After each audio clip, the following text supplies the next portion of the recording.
আসসালামু আলাইকুম। বাপেরা, সালাম দেওয়া সুন্নাত, উত্তর দেওয়া হলো কি ওয়াজিব। এই সালামের দলিল আপনি কোথায় পাবেন? এই কোরআনে আছে। 5 নম্বর পারা, 10 নম্বর পৃষ্ঠা, 12 নম্বর লাইন, সূরার নাম সূরা নিসা আল কোরআন। ইযা হুইতুম বিতাকিয়াতিন ফাহাইতু বিআহসানা মিনহা আও রুদ্দুহা। এর বাংলা অর্থ কি? আল্লাহ বলছেন, তোমাদের যখন কেউ দীর্ঘায়ু কামনা করবে, তোমরাও তাদের পাল্টা দীর্ঘায়ু কামনা করিও।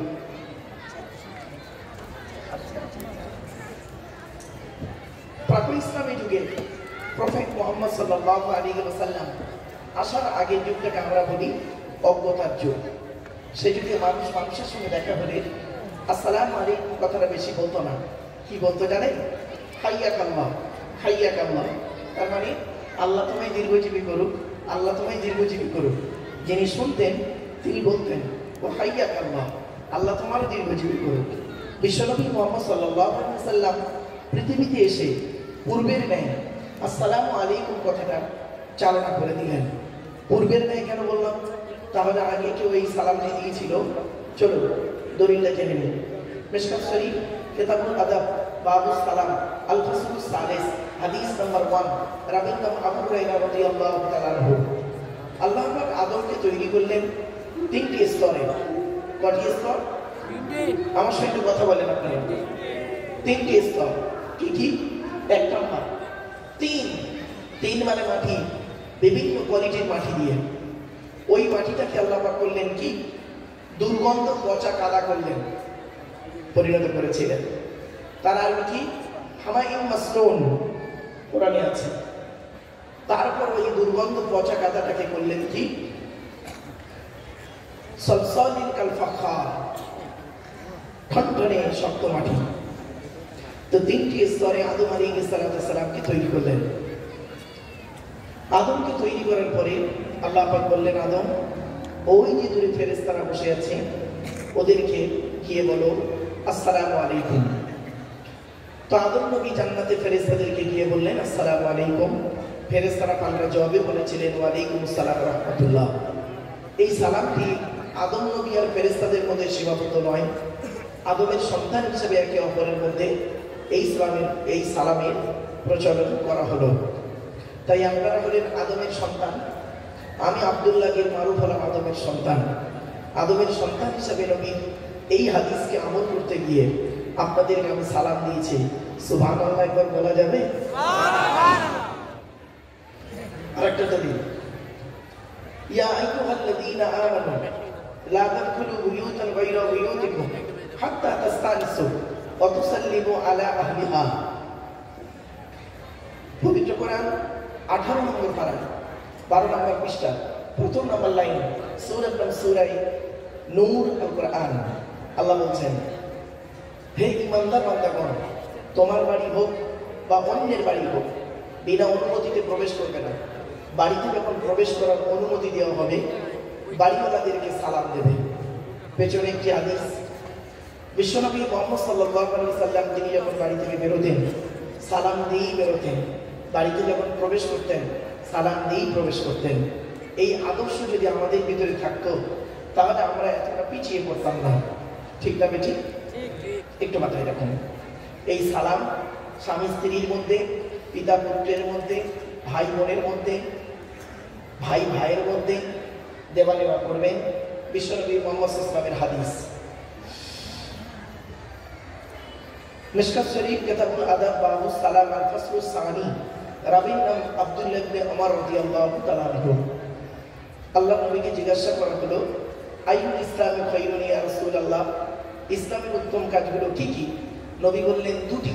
ক্বালা তুতিমুত তুআমা, ক্ষুধার্তকে খাদ্য দান করা, ওয়াতুকরিমুস সালামা আলা মান আরাফতা ওয়া মান লাম তারিফ, চেনা হোক অচেনা হোক একে অপরকে সালাম দেওয়া নেওয়া করা। তাই আপনারা আমাকে চেনেন বা না চেনেন, আর আমি আপনাদের চিনি বা না চিনি, নবীর এই হাদিসকে আমল করতে গিয়ে আপনাদেরকে আমি সালাম দিয়েছিলাম। সুবহানাল্লাহ আবার একবার বলা যাবে? সুবহানাল্লাহ। আরেকটা দলিল, 18 নম্বর পারা, 17 নম্বর পৃষ্ঠা, 12 নম্বর লাইন, সূরার নাম সূরা নূর আল কোরআন, ইজা দাখালতুম বুয়ুতান ফাসাল্লিমু আলা আনফুসিকুম। আল্লাহ বলছেন তোমরা যখন বাড়িতে প্রবেশ করবে বাড়িওয়ালাদেরকে সালাম দেবে। পিছনে একটি হাদিস, আন জাবির রাদিয়াল্লাহু তাআলা আনহু قال قال رسول الله صلى الله عليه وسلم আসসালামু ক্বাবলাল কালাম, কথা বলার আগে তোমরা সালাম দাও। যদিও বলা হয় যে হাযা হাদিসুন মুনকার, তথাপিও হাদিসটা গ্রহণযোগ্য। তাই আমি স্টেজে এসে কারোর সঙ্গে কোন কথা না বলে নবীর এই হাদিসটাকে আমল করতে গিয়ে আপনাদেরকে আমি সালাম দিয়েছিলাম। সুবহানাল্লাহ। আবার একবার বলা যাবে? চলো। রব্বি আউযু বিকা মিন হামাযাতিশ শায়াতিন ওয়া আউযু বিকা রব্বি আন ইয়াহদুরুন। ইন্নাহু মিন সুলাইমানা ওয়া ইন্নাহু বিসমিল্লাহির রাহমানির রাহিম। আমানতু বিল্লাহি সাদাকাল্লাহুল মাওলানাল আযীম। আলহামদুলিল্লাহ আলহামদুলিল্লাহ নাহমাদুহু ওয়া নাস্তাঈনুহু ওয়া নাস্তাগফিরুহু ওয়া নু'মিনু বিহি ওয়া নাতাওয়াক্কালু আলাইহি ওয়া নাউযু বিল্লাহি মিন শুরুরি আনফুসিনা ওয়া মিন সাইয়্যাতি আ'মালিনা। মান ইয়াহদিহিল্লাহু ফালা মুদিল্লা লাহু ওয়া মান ইউদ্লিলহু ফালা হাদিয়া লাহু। ওয়া নাশহাদু আন লা ইলাহা ইল্লাল্লাহু ওয়াহদাহু লা শারীকা লাহু ওয়া নাশহাদু আন্না সাইয়্যিদানা ওয়া হাবিবানা ওয়া নাবিয়্যানা ওয়া মাওলানা মুহাম্মাদান আবদুহু ওয়া রাসূলুহু الذي أرسله بالحق بشيرا ونذيرا وداعيا إلى الله بإذنه وسراجا منيرا. فقد قال الله تعالى في كلام حكيم: أعوذ بالله من الشيطان الرجيم بسم الله الرحمن الرحيم ونزلنا عليك الكتاب تبيانا لكل شيء وهدى ورحمة وبشرى للمسلمين. কোরআনের এই আয়াতটি 14 নম্বর পারা 16 নম্বর পৃষ্ঠা 4 নম্বর লাইনে সূরার নাম সূরা নাহলে 89 নম্বর আয়াতে আল্লাহ বলছেন, নবী তোমার উপরে এই কিতাব অবতীর্ণ করেছি আর পৃথিবী সমস্ত জিনিসের বর্ণনা এই কিতাবের ভিতরে দলিল সহ ডাইরেক্ট ইনডাইরেক্ট আমি আল্লাহ পাঠিয়ে দিয়েছি। জোরে বলুন সুবহানাল্লাহ। তারপরে কি নেবেন বলুন? কোরআন থেকে সবই রয়েছে কোরআনের ভিতরে, ডাইরেক্ট ইনডাইরেক্ট। তো আসুন আজকে আমরা কোরআন থেকে বেশ কিছু আলোচনা করি। আপনারা আমার জন্য একটু দোয়া করবেন। আগেই আপনাদের বলে দিই, আমি তেমন কোনো বড় আলেম নই বাবা, তেমন কোনো বড় বক্তা আমি নই, তেমন কোনো বড় জ্ঞানী মানুষ আমি নই। আমি মনে করি আমার জ্ঞানটা হলো সীমিত কিছু বই পুস্তক অক্ষর সিলেবাসের জ্ঞান, আর আপনাদের জ্ঞানগুলো হলো বিভিন্ন রকম কোয়ালিটি কোয়ান্টিটি বক্তার বক্তব্য শোনা জ্ঞান। তো আমি মনে করি আপনাদের জ্ঞানগুলো হলো প্রশান্ত মহাসাগরীর মতো জ্ঞান। প্রশান্ত মহাসাগরীর উপরে ছোট্ট একটা কলসির মতো আমার জ্ঞান। আমি আপনাদের জ্ঞান দিতে এসেছি, এটা যেন কোনোদিন ভাববেন না আমি আপনাদের জ্ঞান দেওয়ার ক্ষমতা রাখি না। পেশাগত দিক থেকে বর্তমানে আমি একজন উচ্চ মাধ্যমিক হাই মাদ্রাসার শিক্ষক, কলেজ এবং ইউনিভার্সিটির ছেলে মেয়েও পড়াই। কাজে কাজে আমাকে একজন ছাত্র বলতে পারেন। আমি সকল ধর্মের একজন ছাত্র। তো আপনাদের কাছে এসেছি, আল্লাহ নিয়েছেন কোরআন হাদিস থেকে কিছু আলোচনা করার জন্য তৌফিক আল্লাহ দান করেন। এই দোয়াটুকু আপনি করবেন। কোরআন হাদিস ইজমা কিয়াস থেকে সঠিক কথাগুলি যেন আমি বলতে পারি, সেই ক্ষমতা যেন আল্লাহ আমাকে দান করেন। এই দোয়াটুকু আপনারা করবেন। وقال الله تعالى في كلام المجيد والفرقان الحميد إن الله وملائكته يصلون على النبي يا أيها الذين آمنوا صلوا عليه وسلموا تسليما. কোরআনে এই আয়াতটি কোথায় আছে? 22 নম্বর পারার 5 নম্বর পৃষ্ঠা 6 নম্বর লাইন, সূরার নাম সূরা আহজাব, আয়াত নম্বর 56 আল কোরআন। আল্লাহ বলছেন, নিশ্চয়ই আল্লাহ রাব্বুল আলামিন নবী মুহাম্মদ সাল্লাল্লাহু আলাইহি ওয়াসাল্লামের উপরে রহমত বর্ষণ করেন এবং মালায়েকা ফেরেশতারা নবীর জন্য মাগফিরাত তলব করেন। ইয়া আইয়ুহাল্লাযীনা আমানু, হে ঈমানদার বান্দাগণ, সাল্লু আলাইহি, তোমরা নবী মুহাম্মদ সাল্লাল্লাহু আলাইহি ওয়াসাল্লামের উপরে দরুদ পেশ করো, ওয়া সাল্লিমু তাসলিমা, এবং নবীর প্রতি আন্তরিকতার সঙ্গে সালাম প্রেরণ করো। এই আয়াতটা হলো আয়াতে মুতলাক, সেন্টেন্স বা জুমলাটা হলো মফউলে মুতলাক, বাবে তাফঈলের মাসদার। বাপেরা তো সেই জন্য নবীর উপরে একবার দরুদ শরীফ পাঠ করুন। আল্লাহুম্মা সাল্লি আলা সাইয়্যিদিনা মাওলানা মুহাম্মদ ওয়া আলা আলি সাইয়্যিদিনা মাওলানা মুহাম্মদ। বাপেরা একবার ওই দরুদ একটু পড়বেন দয়া করে, যে দরুদ আমরা নামাজের মধ্যে পড়ি। আল্লাহুম্মা সাল্লি আলা মুহাম্মাদিন ওয়া আলা আলি মুহাম্মদ কামা সাল্লাইতা আলা ইব্রাহিম ওয়া আলা আলি ইব্রাহিম ইন্নাকা হামিদুম মাজিদ। আল্লাহুম্মা বারিক আলা মুহাম্মদ ওয়া আলা আলি মুহাম্মদ কামা বারাকতা আলা ইব্রাহিম ওয়া আলা আলি ইব্রাহিম ইন্নাকা হামিদুম মাজিদ। নবীর উপরে দরুদ পড়লেন কেন? কোরআনের দলিলটা আপনাদের দিয়েছি, এবার হাদিসটা শুনে নিন। আল্লাহ নবী বলছেন, মান সাল্লা আলাইহি ওয়াহিদাতান সাল্লাল্লাহু আলাইহি আশরা, যে ব্যক্তি আমার উপরে একবার দরুদ শরীফ পাঠ করবে, আল্লাহ রাব্বুল আলামিন তার আমলনামায় 10টা নেকি লিখে দেবে। জোরে বলুন সুবহানাল্লাহ। আরেকটা হাদিস, মান সাল্লা আলাইহি আশরান ফি আউয়ালি নাহারি ওয়া আশরান ফি আখিরি নাহারি নালাতু শাফাআতি ইয়াউমাল কিয়ামাহ। আল্লাহ নবী বলেন, যে ব্যক্তি দিনের শুরুতে আমার উপরে 10 বার দরুদ শরীফ পাঠ করবে, দিনের শেষে আমার উপরে 10 বার দরুদ শরীফ পাঠ করবে, ওই ব্যক্তির শাফাআত সুপারিশ আমি মুহাম্মদ সাল্লাল্লাহু আলাইহি ওয়াসাল্লাম কিয়ামতের মাঠে আল্লাহ খুবই নিকটবর্তী করে দেবে। জোরে বলুন সুবহানাল্লাহ। তো আমরা দরুদ শরীফটা বেকার পড়লাম না। दीन मिला ईमान मिला पढ़ने के लिए कुरान मिला, जो कुछ देने का था सब कुछ दिलवा दिया कमली वाले ने। कलिमा तय्यबा ला इलाहा इल्लल्लाह, पढ़ें बाबा, ला इलाहा इल्लल्लाह, ला इलाहा इल्लल्लाह मुहम्मदुर रसूलुल्लाह সাল্লাল্লাহু আলাইহি ওয়াসাল্লাম। এই যে কালিমা তয়্যিবা জিকির যা আমরা করি, এই জিকির শব্দের একাধিক অর্থ হয়। শুধু জিকির মানে ভাববেন না লা ইলাহা ইল্লাল্লাহ বারে বারে বলার নাম জিকির। জিকির শব্দের একাধিক অর্থ হয়। আমি কয়েকটা অর্থ আপনাদের কাছে পেশ করছি। এক নম্বর হলো জিকির মানে হলো কোরআন। কি বললাম? জোরে বলুন, কোরআন। দলিল কোরআনই আল্লাহ বলছেন, ইন্না নাহনু নাযালনা যিকরা ওয়া ইন্না লাহু লাহাফিজুন।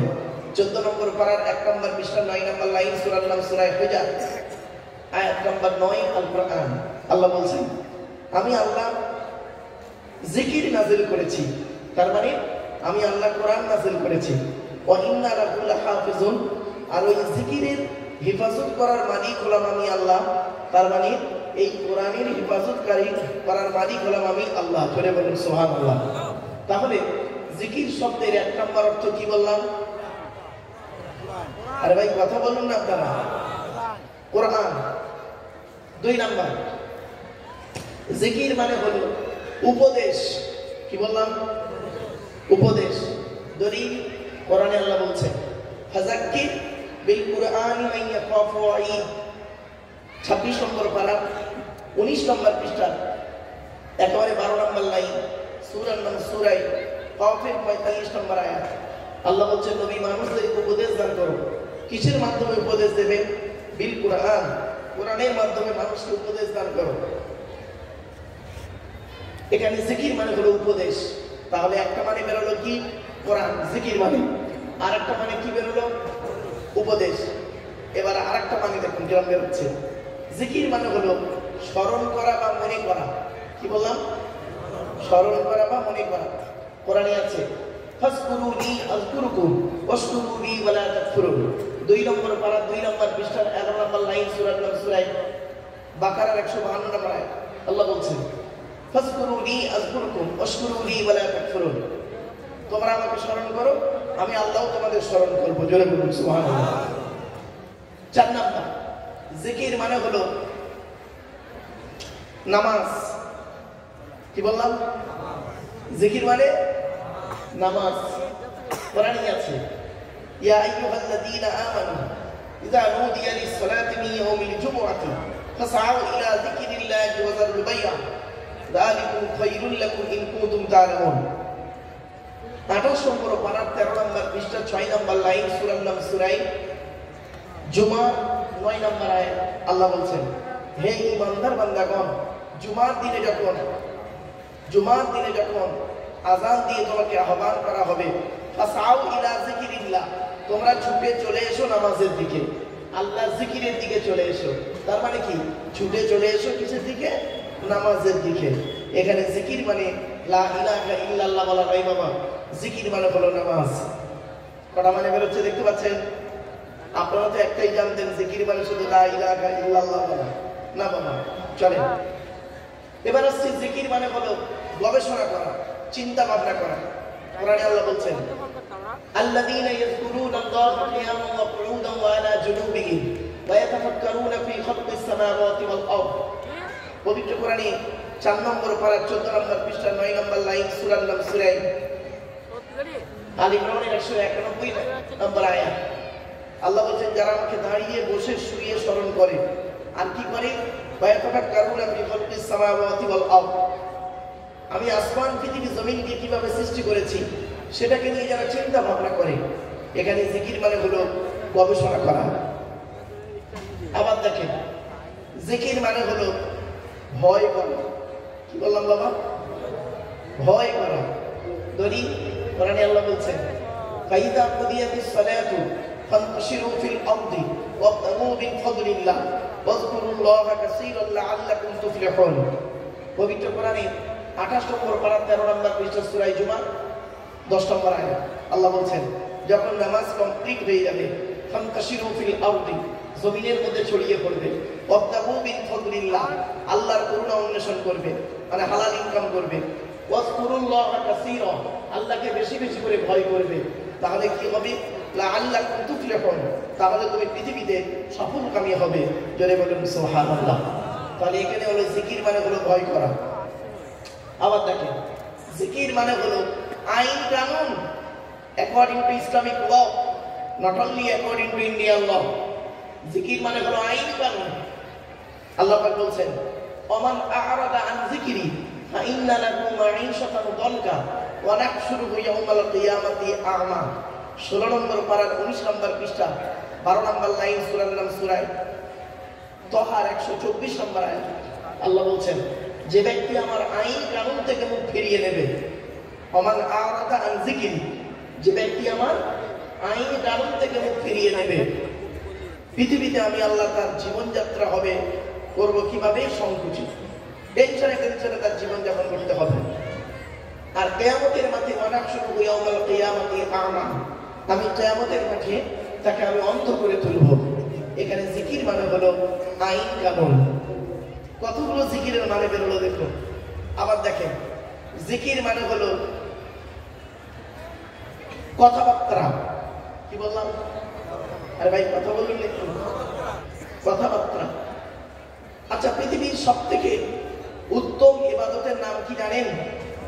আল্লাহ নবী বলছেন, আফজালুল ইবাদত, সবথেকে উত্তম ইবাদত হলো ইবাদতুস সালাত, নামাজ হলো পৃথিবীর সবথেকে উত্তম ইবাদত।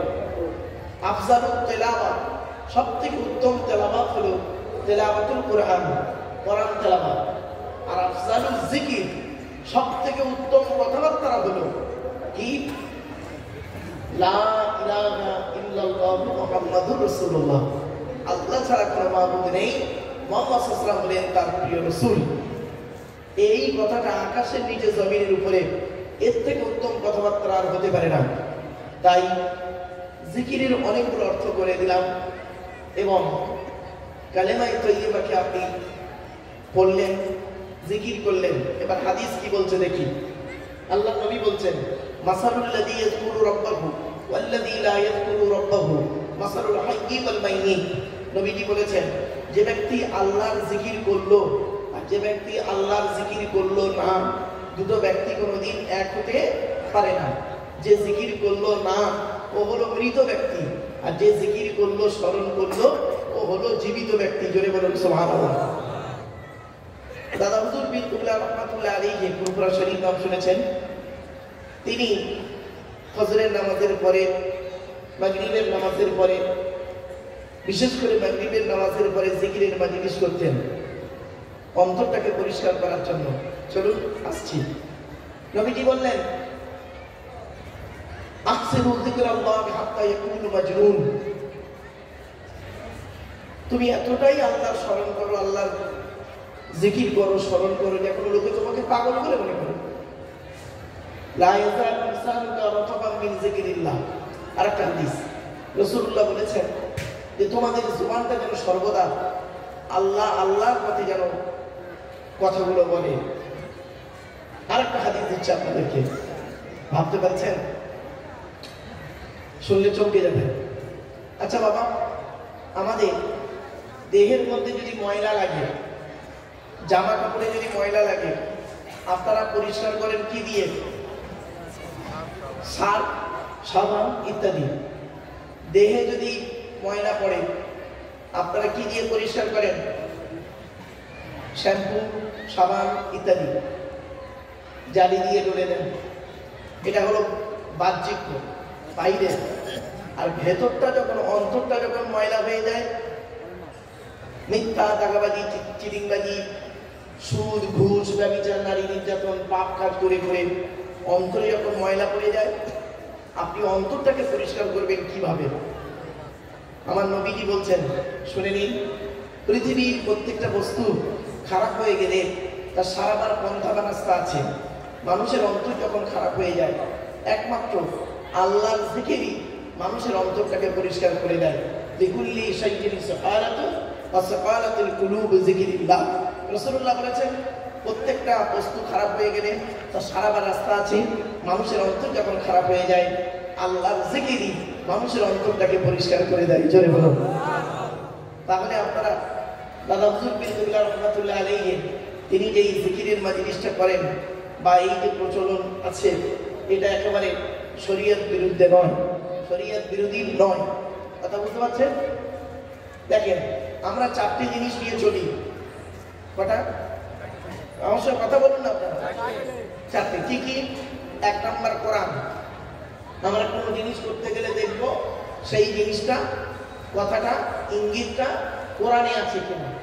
কোরআনে যদি না পাওয়া যায় তাহলে আমরা কি করব? হাদিসে যাব। হাদিস। এখন যদি ধরুন এমন বস্তু কোরআনেও নেই, হাদিসেও নেই, তখন আমাদের কি করতে হবে? ইজমাই উম্মাতে যেতে হবে। ইজমা। আর কোরআন, হাদিস, ইজমা, কিয়াসের পরেই হলো, ইজমার পরে হলো কিয়াস। তো আমরা চারটি জিনিসকে নিয়ে ফলো করি। কি কি? কোরআন মানি, যখন কোরআন থেকে কোনো মাসলা, কোনো ফায়সালা হয়ে যায়, আমরা অন্য কোনো দিকে যাই না। কিছু বুঝতে পারছেন আমার ভাষা? কোরআন থেকে যখন আমরা পেয়ে যাই তখন অন্য দিকে আর যাই না। কোরআনে যদি না পাওয়া যায় তখন আমরা হাদিসগুলোকে ফলো করি। হাদিসে যদি পেয়ে যাই তাহলে অন্য দিকে আর যাই না। কোরআন হাদিসে যদি না পাওয়া যায় তখন আমরা কি করি? ইজমা এবং কিয়াসের দিকে যাই। একটা উদাহরণ দেবো? বাবা দেবো? আচ্ছা বলুন, বেটা ছেলে মারা গেলে কটা কাপড়? তিনটে। কটা কটা?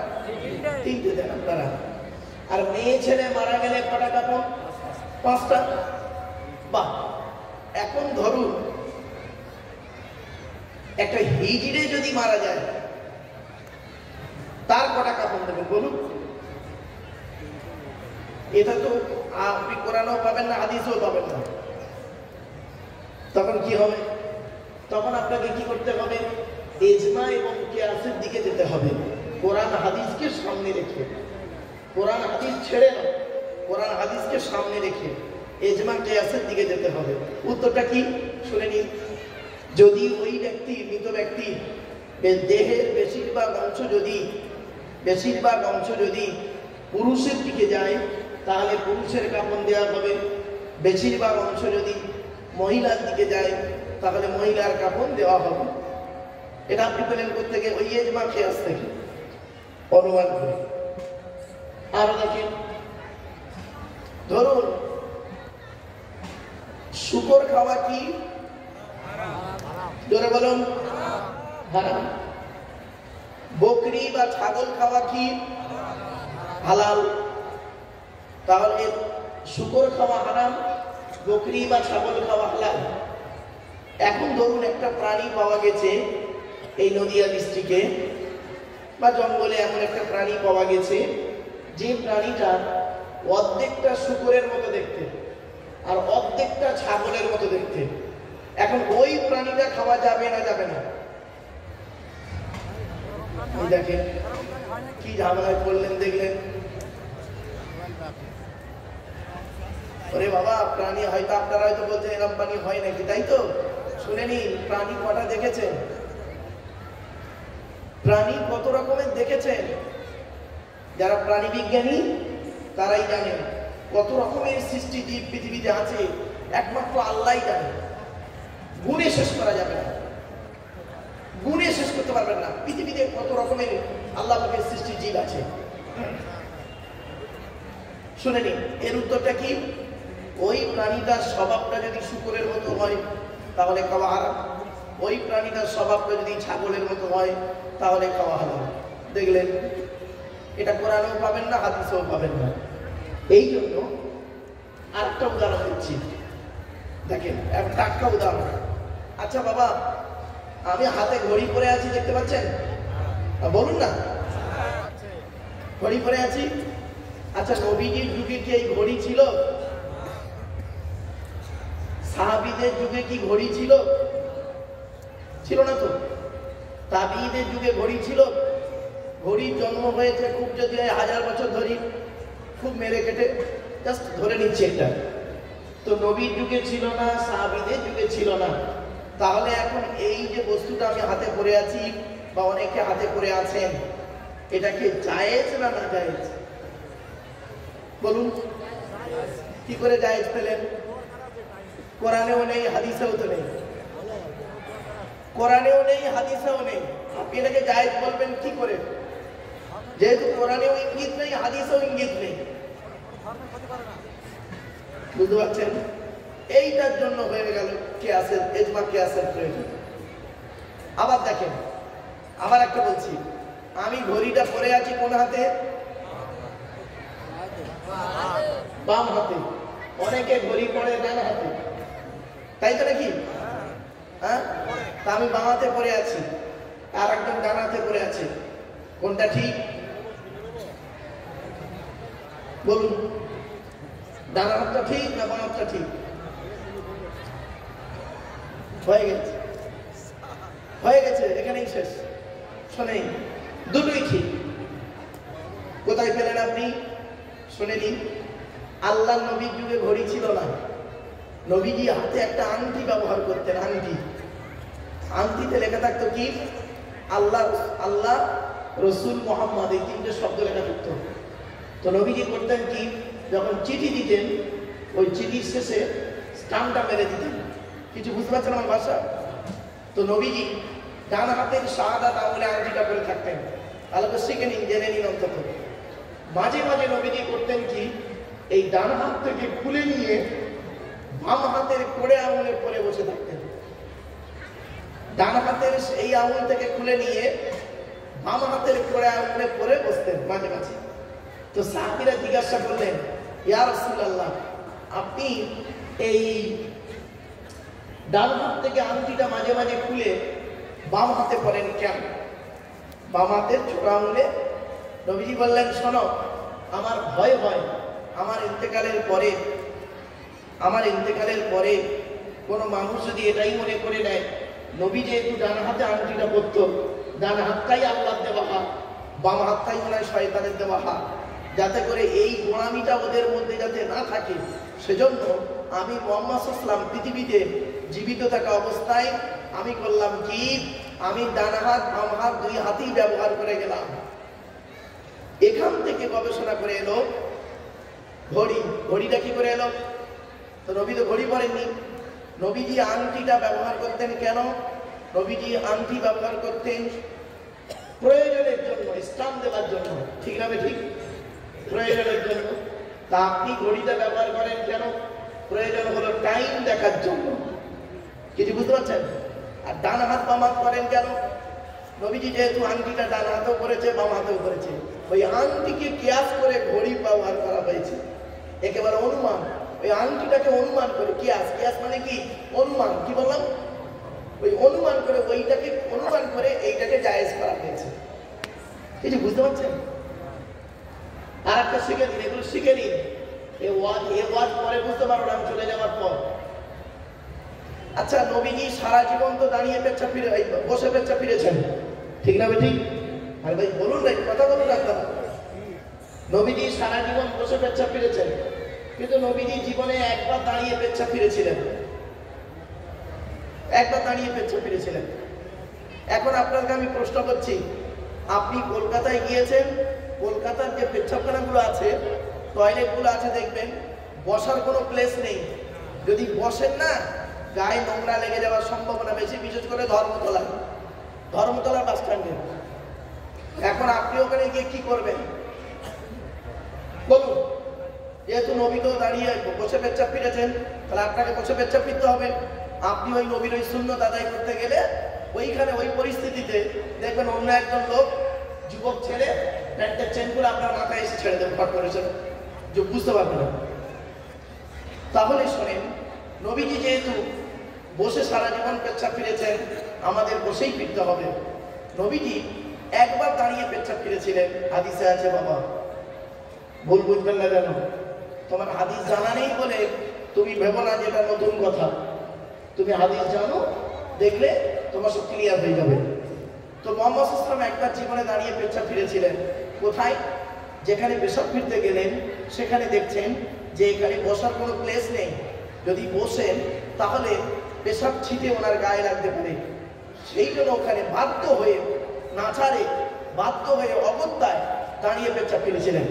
এখান থেকে অনুমান করে, কিয়াস করে মশলা বের হয়ে এলো, আপনিও যখন এমন একটা জায়গায় গিয়েছেন যেখানে পেচ্ছাপখানা আছে, বসার কোনো প্লেস নেই, বাধ্য হয়ে আপনাকে সেখানে দাঁড়িয়ে পেচ্ছাপ ফিরতে হবে। কিছু বুঝতে পারছেন না? বুঝতে পারেন? আবার দেখেন, দাঁড়িয়ে পানি পান করা, নবীজি সারা জীবন বসে পানি পান করতে বলেছেন, ঠিক না ঠিক? কিন্তু হযরত আলী রাদিয়াল্লাহু তাআলা আনহু বলছেন যে আমি নবীকে দেখেছি, নবীজি একবার জীবনে দাঁড়িয়ে পানি পান করেছিলেন, দাঁড়িয়ে পানি পান করেছিলেন। তো আপনি কেন করলেন দাঁড়িয়ে পানি পান? হয়তো আপনি কোনো সময় দাঁড়িয়ে পানি পান করে ফেলেছেন, আপনি ভাববেন না যে ইসলাম থেকে বের হয়ে গেছেন, না, আপনি ভুলে করে ফেলেছেন। অথবা এমন একটা জায়গায় গিয়ে তার পানিটা পান করছেন যেখানে বসার কোনো প্লেস নেই, নোংরা লেগে যাবে গায়ে, বাধ্য হয়ে। শুকরের গোশত খাওয়া হারাম, সকলে জানেন তো নাকি? আরে ভাই বলুন না, শুকরের গোশত খাওয়া হারাম। কিন্তু জানেন কোরআনে 4 জায়গায় লেখা আছে শুকরের গোশত খাওয়া হারাম। যেখানে এখানে হারাম লেখা আছে, প্রথম আয়াতে হারাম আছে, পরের আয়াতে আল্লাহ বলে দিচ্ছেন ফামানিকুররা গায়রা বাগু ওয়ালা আদি ফালা ইসমা আলাইহি। এর বাংলা মানে কি শুনবেন? আল্লাহ বলছেন তুই এমন একটা জায়গায় গিয়েছিস যেখানে শুকরের গোশত ছাড়া কোনো খাবারই নেই, জান বাঁচানোর জন্য খাবি, আমি আল্লাহ তোর কোনো গোনা লিখবো না। তার বোঝা গেল কি মুতলাকান হলো হারাম, এমনি এমনি শুকরের গোশত খাওয়া হারাম। এমন একটা জায়গায় গিয়েছেন যেখানে শুকরের গোশত ছাড়া কোনো খাবারই নেই, আপনার জীবনটাই চলে যাবে। ইসলাম আপনাকে বলেছে, কোরআন আপনাকে বলছে যে তুই সেখানে তোর জান বাঁচানোর জন্য খাবি, জান বাঁচানোর জন্য খাবি, ব্যাস আপনি খেতে পারেন, সেখানে আপনার গোনা হবে না। আর একটা দেখেন, আপনারা মদ খেয়েছেন কেউ? আরে ভাই বলুন না, একটু কথা বলুন না। এখানে যারা বয়োজ্যেষ্ঠ লোকেরা, মুরব্বীরা মদ টদ খেয়েছেন? খাননি তো? কে বলেছে খাননি? মদ খাননি? দেখেন, মদ খাওয়া তো হারাম, মদ খাওয়া তো হারাম। তা আপনারা কোনোদিন আপনাদের শরীর খারাপ হয়নি? টনিক খেয়েছেন? টনিক, কাশির সিরাপ খেয়েছেন? আরো সিরাপগুলো খেয়েছেন তো দেখবেন অনেক সিরাপের মধ্যে অ্যালকোহল আছে, অ্যালকোহল তো হারাম। এই যে জান বাঁচানোর জন্য খেতে হচ্ছে, নইলে মরে যাবেন। ডাক্তার আপনাকে লিখেছে প্রতিদিন 4টে করে সিরাপ খাবেন, দুপুরে 4টে ঘুমানোর আগে, রাতে 4টে ঘুমানোর আগে। 4টে সিরাপের মধ্যে রয়েছে কোনোটায় 30% অ্যালকোহল, কোনোটায় 20% অ্যালকোহল, কোনোটায় 50% অ্যালকোহল। এমনিতেই আপনি 120% অ্যালকোহল খেয়ে ফেলেছেন, বাড়ি থেকে ভাববেন। এই জন্য আপনাদেরকে বলে যাচ্ছি, এই কথাগুলো একটু মাথায় রাখুন, যাতে করে আমার বক্তব্য আপনাদের বুঝতে সুবিধা হয়। তো জিকির সম্পর্কে আলোচনা করতে গিয়ে আর একটা জিনিস বলে যাচ্ছি, শুনলে চমকে যাবেন। নবীজি বলেছেন নামাজের সময় 2টো জিনিস কখনোই করবে না। আপনাদের বলে যাচ্ছি, শুনে নিন। নামাজের সময় 2টো জিনিস কখনোই করবেন না। 1 নাম্বার কি? পায়ের কাঁটের নিচে কাপড় ঝুলিয়ে পড়বেন না। পুরুষদের বলে যাচ্ছি, পায়ের কাঁটের নিচে কাপড় ঝুলিয়ে পড়বেন না। যখনই নামাজ পড়বেন অন্তত লুঙ্গিটা বা পায়জামাটা বা প্যান্টটা একটু তুলে নেবেন। পায়ের কাঁধের নিচে কাপড় ঝুলিয়ে পড়লে নামাজ হবে না, রাসূলুল্লাহর হাদিস। আর 2 নাম্বার কি শুনবেন? নবীজি বলেছেন নামাজের সময় মুখ ঢেকে কেউ নামাজ পড়বে না। কি বললো? মুখ ঢেকে নামাজ পড়বেন না, নামাজ হবে না। নবী নিষেধ করেছেন মুখ ঢেকে নামাজ পড়বে না। আপনি করোনার সময় কি করেছেন? 2-3টে করে মাস্ক লাগিয়ে তো নামাজ পড়েছেন। এই হাদিস তো আপনার জানা নেই। এখন এই হাদিসটা শোনার পরে আপনার মনে হচ্ছে নতুন নতুন হাদিস। হাদিস নতুন নয়, হাদিস 1500 বছর আগে নবী বলেছেন। তুমি ওই জায়গায় পৌঁছাতে পারোনি বলেই তোমার কাছে নতুন। এই প্রথম শুনলেন না মুখ ঢেকে নামাজ পড়া চলবে না? নবীজি নিজে নিষেধ করেছেন। আপনারা কি করে মাস্ক পরে নামাজ পড়েছেন বলুন দেখি, ভেবেছেন? এই জন্য বাবা আলেমের ওয়াজ শুনবেন, আলেমের কাছে যান। আপনাদের এলাকায় জ্ঞানী গুণী আলেমরা আছেন, তাদের কাছে বসে কিছু শিখে নেবেন। আপনার জানা নেই, কোরআনে আছে, কোরআনে আছে ফাসআলু আহলায যিকরি ইন কুনতুম লা তা'লামুন। কোরআনের এই আয়াতটা আছে 2 জায়গায়, 17 পারার প্রথম পৃষ্ঠায় আছে আর 14 পারার 11 পৃষ্ঠায় আছে সূরা নাহলে, আর এটা সূরা আম্বিয়াতে। আল্লাহ বলছেন তোমার যেটা জানা নেই, তোমার যেটা জানা নেই ফাসআলু আহলায যিকরি, জ্ঞানী লোকেদের কাছে গিয়ে তুমি প্রশ্ন করে জেনে নাও। তোমার যেটা জানা নেই জ্ঞানী লোকেদের কাছে গিয়ে জেনে নাও। ইন কুনতুম লা তা'লামুন, যেটা তুমি জানো না। অতএব আপনারা কেন জ্ঞানী লোকেদের কাছে, আলেমদের কাছে বসে কিছু শিখে নেবেন? এজন্য এই আলেমদের কাছে শেখার জন্য জলসা দিয়েছেন আপনারা। আর সেই জলসা আমার মতো এক হতভাগা আপনাদের এখানে এসেছি। বাবা খাওয়া দাওয়ার ব্যবস্থা আছে, আমার পরই হয়তো খাওয়া দাওয়াটা হবে, আমি শেষ করব। আপনারা একটু আগিয়ে আগে একটু গায়ে গায়ে বসতে পারবেন? একটু গায়ে গায়ে আসতে পারবেন? নদিয়া জেলার মানুষ একবারই বললেই বুঝে যায়, তবে একটু আগিয়ে আগিয়ে আসুন তো বাবা। পেছন দিক থেকে যে সমস্ত যুবক ছেলেরা আছে তাদেরকে আমি অনুরোধ করছি আপনারা আগিয়ে আগিয়ে আসুন। আর এই জলসা কমিটিকে আমি বলছি, জলসা কমিটিকে আমি অনুরোধ করছি বাবা, যেখানে মেলাটা বসিয়েছেন এই বেলা রাত 10টা বেজে গেছে, 5টায় মাগরিব হয়েছে, আর 10টা বাজে, মানে 5 ঘন্টা হয়ে গেছে। ওর বেচাকেনার আর কিছু আছে বলে মনে হয় না। অতএব যে সমস্ত মেয়ে ছেলেরা অবাকভাবে ঘোরাফেরা করছে ওদেরকে গিয়ে বলুন, কমিটির ছেলেরা, যে তোমরা মেয়েদের বসার জায়গা ওটা নাকি নাই, হ্যাঁ মহিলাদের বসার জায়গা আছে, তোমরা মহিলাদের বসার জায়গায় মহিলারা চলে যাও, আর ছেলেদের বসার জায়গায় ছেলেরা চলে এসো। তাই আমি অনুরোধ করছি বাবা, আপনারা এই মেলাগুলোকে এবার একটু বন্ধ করে দিলে মনে হয় ভালো হয়। কারণ 10টা বেজে গেছে, মানে অনেকটাই রাত হয়ে গেছে। আর কয়েক মিনিট আমি আপনাদের কাছে বক্তব্য রাখবো, তারপরে বক্তব্য শেষের কথা আমি নিয়ে যাব।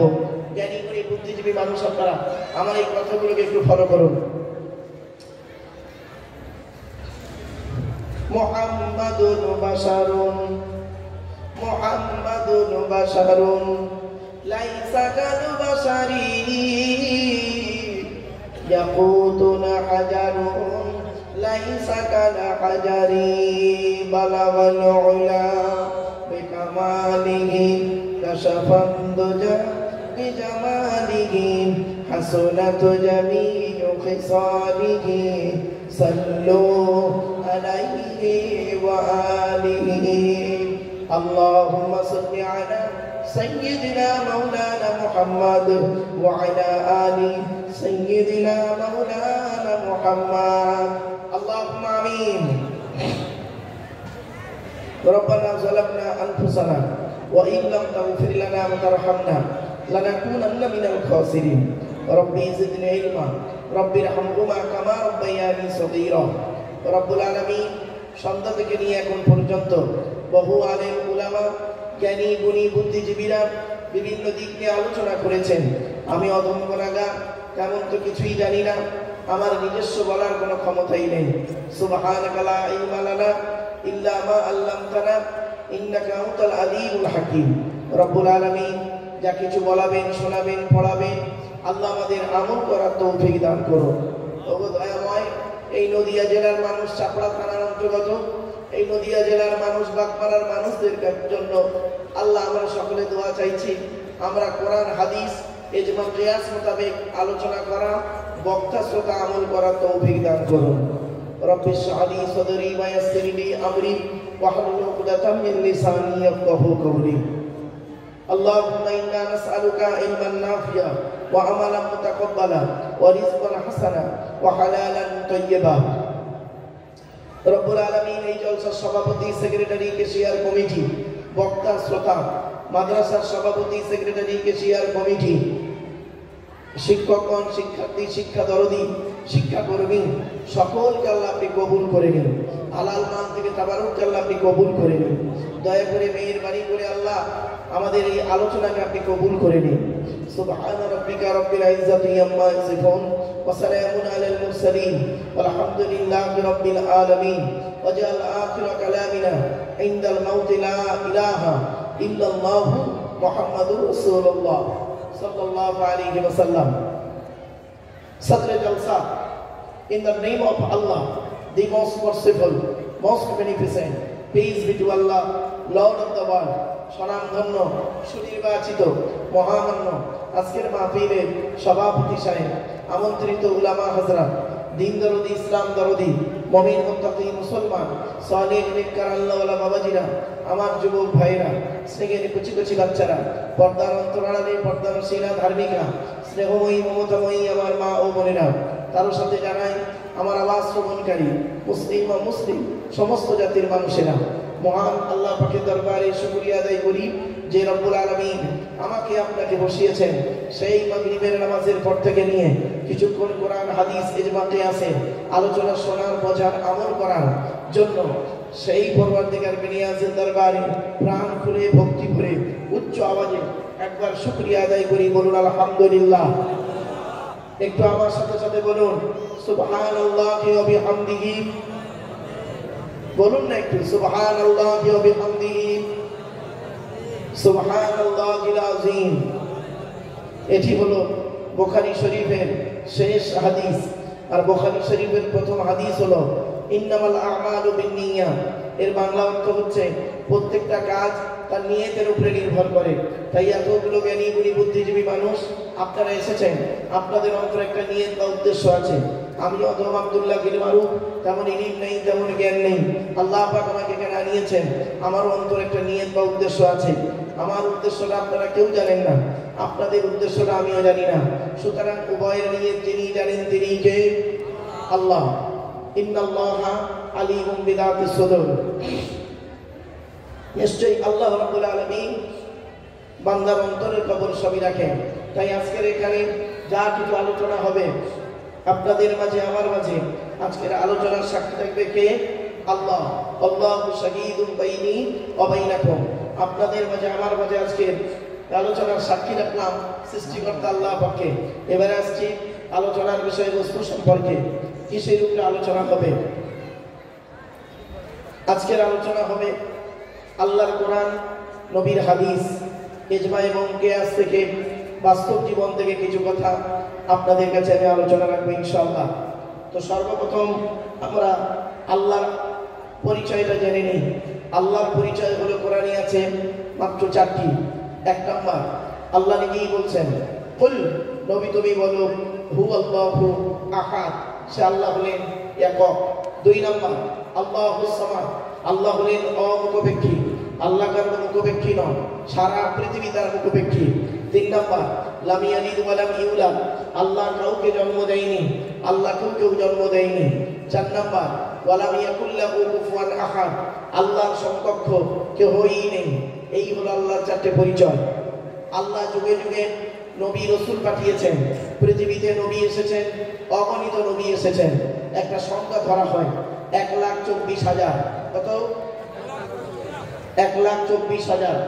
আর রাসূল এসেছেন অগণিত। একটা সংখ্যা ধরা হয় 313 অথবা 315 জন। কিতাব এসেছে, আল্লাহ রাব্বুল আলামিন পৃথিবীতে কিতাব পাঠিয়েছেন 104টি। 100টা হলো ছোট ছোট সহিফা বলে, আর 4টা হলো বড় বড়। তো আসুন 100টা কিতাব কার উপরে এসেছে? আদম নবীর উপরে আল্লাহ পাক 10টা সহিফা নাযিল করেছেন। কটা? কার উপরে? আদম নবীর উপরে 10টা। ইব্রাহিম নবীর উপরে এসেছে 10টা। কটা হলো? 20টা। আর ইদ্রিস নবীর উপরে এসেছে 30টা। কত হলো? 50টা। শীষ নবীর উপরে এসেছে 50টা, কত হলো? 100টা। মুসা নবীর উপরে এসেছে একটা, 101। দাউদ নবীর উপরে এসেছে একটা, ঈসা নবীর উপরে এসেছে একটা, আর মুহাম্মদ সাল্লাল্লাহু আলাইহি ওয়াসাল্লামের উপরে এসেছে একটা। ব্যাস হয়ে গেল। এবার চলো 4টে কিতাবের পরিচয়টা দিই। মুসা নবীর উপরে যে কিতাব নাযিল হয়েছিল তার নাম হলো তাওরাত। তাওরাত হলো 1000 পারা বা খণ্ড। কত? 1000 পারা বা খণ্ড তাওরাত কিতাব মুসা নবীর উপরে নাযিল হয়েছে। আর এই কিতাবটি এসেছে কবে? রমজান মাসের 6 তারিখে। এটা মনে রাখবেন এগুলো। তারপরে আসছি দাউদ নবীর উপরে একটা কিতাব নাযিল হয়েছে, ওয়াতাইনা দাউদ জাবুর। কিতাবটির নাম হলো জবুর কিতাব। কিতাবটি হলো কত পারা বা খণ্ড? 150 পারা বা খণ্ড। কিতাবটি এসেছে দাউদ নবীর উপরে রমজান মাসের 12 তারিখে। তাহলে তাওরাত এসেছে কত তারিখে? কত তারিখ? 6 তারিখ। আমার সাথে কথা বলুন। 6 তারিখ। আর জবুর এসেছে কত তারিখ? 12 তারিখ। এবারে আসছি ঈসা নবীর উপরে একটা কিতাব নাযিল হয়েছে। কিতাবটির নাম হলো ইনজিল কিতাব। ইনজিল কিতাবটা কত পারা জানেন? 27 পারা। কত? 27 পারা। আর ইনজিল কিতাব হলো যার বিকৃতি ঘটিয়ে পরে বাইবেল করা হয়েছে। বাইবেলকে দুটো ভাগে ভাগ করেছে, ওল্ড টেস্টামেন্ট, নিউ টেস্টামেন্ট। ইনজিল কিতাব এসেছে কবে? রমজান মাসের 18 তারিখে। এবার আসছি সর্বশেষ কিতাব, সর্বশেষ নবী। সর্বশেষ কিতাবের নাম হলো কোরআনুল মাজিদ। সর্বশেষ নবীর নাম মুহাম্মদ সাল্লাল্লাহু আলাইহি সাল্লাম। কোরআন কত পারা? 30 পারা। কবে এসেছে? রমজান মাসের 24 তারিখে, 25 রাত। ইন্না আনজালনাহু ফি লাইলাতুল কদর। লাইলাতুল কদরের রাতে কোরআন নাযিল হয়েছে। ক্লিয়ার? তো আজকে আমাদের আলোচনা হলো আল্লাহর কোরআন আর নবীর হাদিস। আগে কোরআনের পরিচয়টা দিই, তারপরে নবীর পরিচয় দেব, তারপরে বাস্তব জীবন থেকে আমরা আলোচনা করব। আল্লাহর পরিচয় হলো 4টি, নবীদের পরিচয় হলো 3টি। কটি? 3টি। কি কি? 1 নাম্বার, যিনি নবী হবেন তার চরিত্র উত্তম হতে হবে। 2 নাম্বার, যিনি নবী হবেন তার উপরে আল্লাহর তরফ থেকে ওহী নাযিল হতে হবে। 3 নাম্বার, যিনি নবী হবেন তার দ্বারাই অলৌকিক ঘটনা ঘটতে হবে। 1টা হোক বা 50টা হোক। পৃথিবীতে যত নবী এসেছেন প্রত্যেক নবীর মাধ্যমে আল্লাহ পাক 1 থেকে 50টার ভিতরে মুজিজা দিয়েছেন। আমার নবী বিশ্ব নবী কুল কায়নাতের রাসূল রাহমাতুল লিল আলামিন হযরত মুহাম্মদ মুস্তাফা সাল্লাল্লাহু আলাইহি সাল্লামের উপরে আল্লাহ পাক এই পৃথিবীতে 1000-এরও বেশি মুজিজা দিয়েছেন। সুবহানাল্লাহ। সেই 1000 মুজিজার ভিতরে সর্বশ্রেষ্ঠ হলো এই কোরআন মাজিদ নাযিল করা। সুবহানাল্লাহ। এবারে 1000 মুজিজার ভিতরে একটা বলবো? একটা 1 মিনিট লাগবে, শুনবেন একটু? আল্লাহ নবী একদিন দাঁড়িয়ে আছেন, শুনে নিন। আল্লাহ নবী দাঁড়িয়ে আছেন, এমন অবস্থায়, অলৌকিক ঘটনাটা দেখুন। এমন অবস্থায় মৌমাছির একটা দল উড়ে উড়ে যাচ্ছে। মৌমাছির দল উড়ে উড়ে যাচ্ছে। নবীজি বললেন, এই মৌমাছির দলেরা তোমরা দাঁড়িয়ে যাও। সঙ্গে সঙ্গে দলটা দাঁড়িয়ে গেল। নবীজি বললেন, আমি তোমাদেরকে একটা প্রশ্ন করব। তোমরা পৃথিবীতে হরেক রকমের ফুল আর ফল থেকে খাবার সংগ্রহ করো, তোমাদের পেটের মধুটা এত মিষ্টি হয় কি করে? হরেক রকমের ফল খাও, পেটের মধুটা এত মিষ্টি হয় কি করে? ওই সময় মৌমাছির দলের ভেতর থেকে একটা মৌমাছির জবানকে আল্লাহ খুলে দিল। সেই মৌমাছিটা কি বলতে শোনো, আসসালামু আলাইকা ইয়া রাসূলুল্লাহ, আসসালামু আলাইকা ইয়া হাবিবাল্লাহ। আমরা হলাম কর্মী মৌমাছি, চাকে আমাদের চাকে রানী মৌমাছি বসে আছে, উনি আমাদের বলে দিয়েছে আমরা যেখান থেকে খাবার সংগ্রহ করব, যেখান থেকে খাবার সংগ্রহ করব ওই খাবার নিয়ে এই চাকে আসা পর্যন্ত মাঝখানে যতটুকু রাস্তা সময় পাবো বিশ্ব নবীর উপরে দরুদ পড়তে পড়তে আসবো। মুসলমানের বাচ্চা তো আপনারা, সুবহানাল্লাহ মুখ থেকে জোরে বেরোয়। আপনারা তো অন্য কাজে সুবহানাল্লাহ চেল্লাবেন, ইনকালাব জিন্দাবাদ অনেক চিল্লে চিল্লে বলবেন।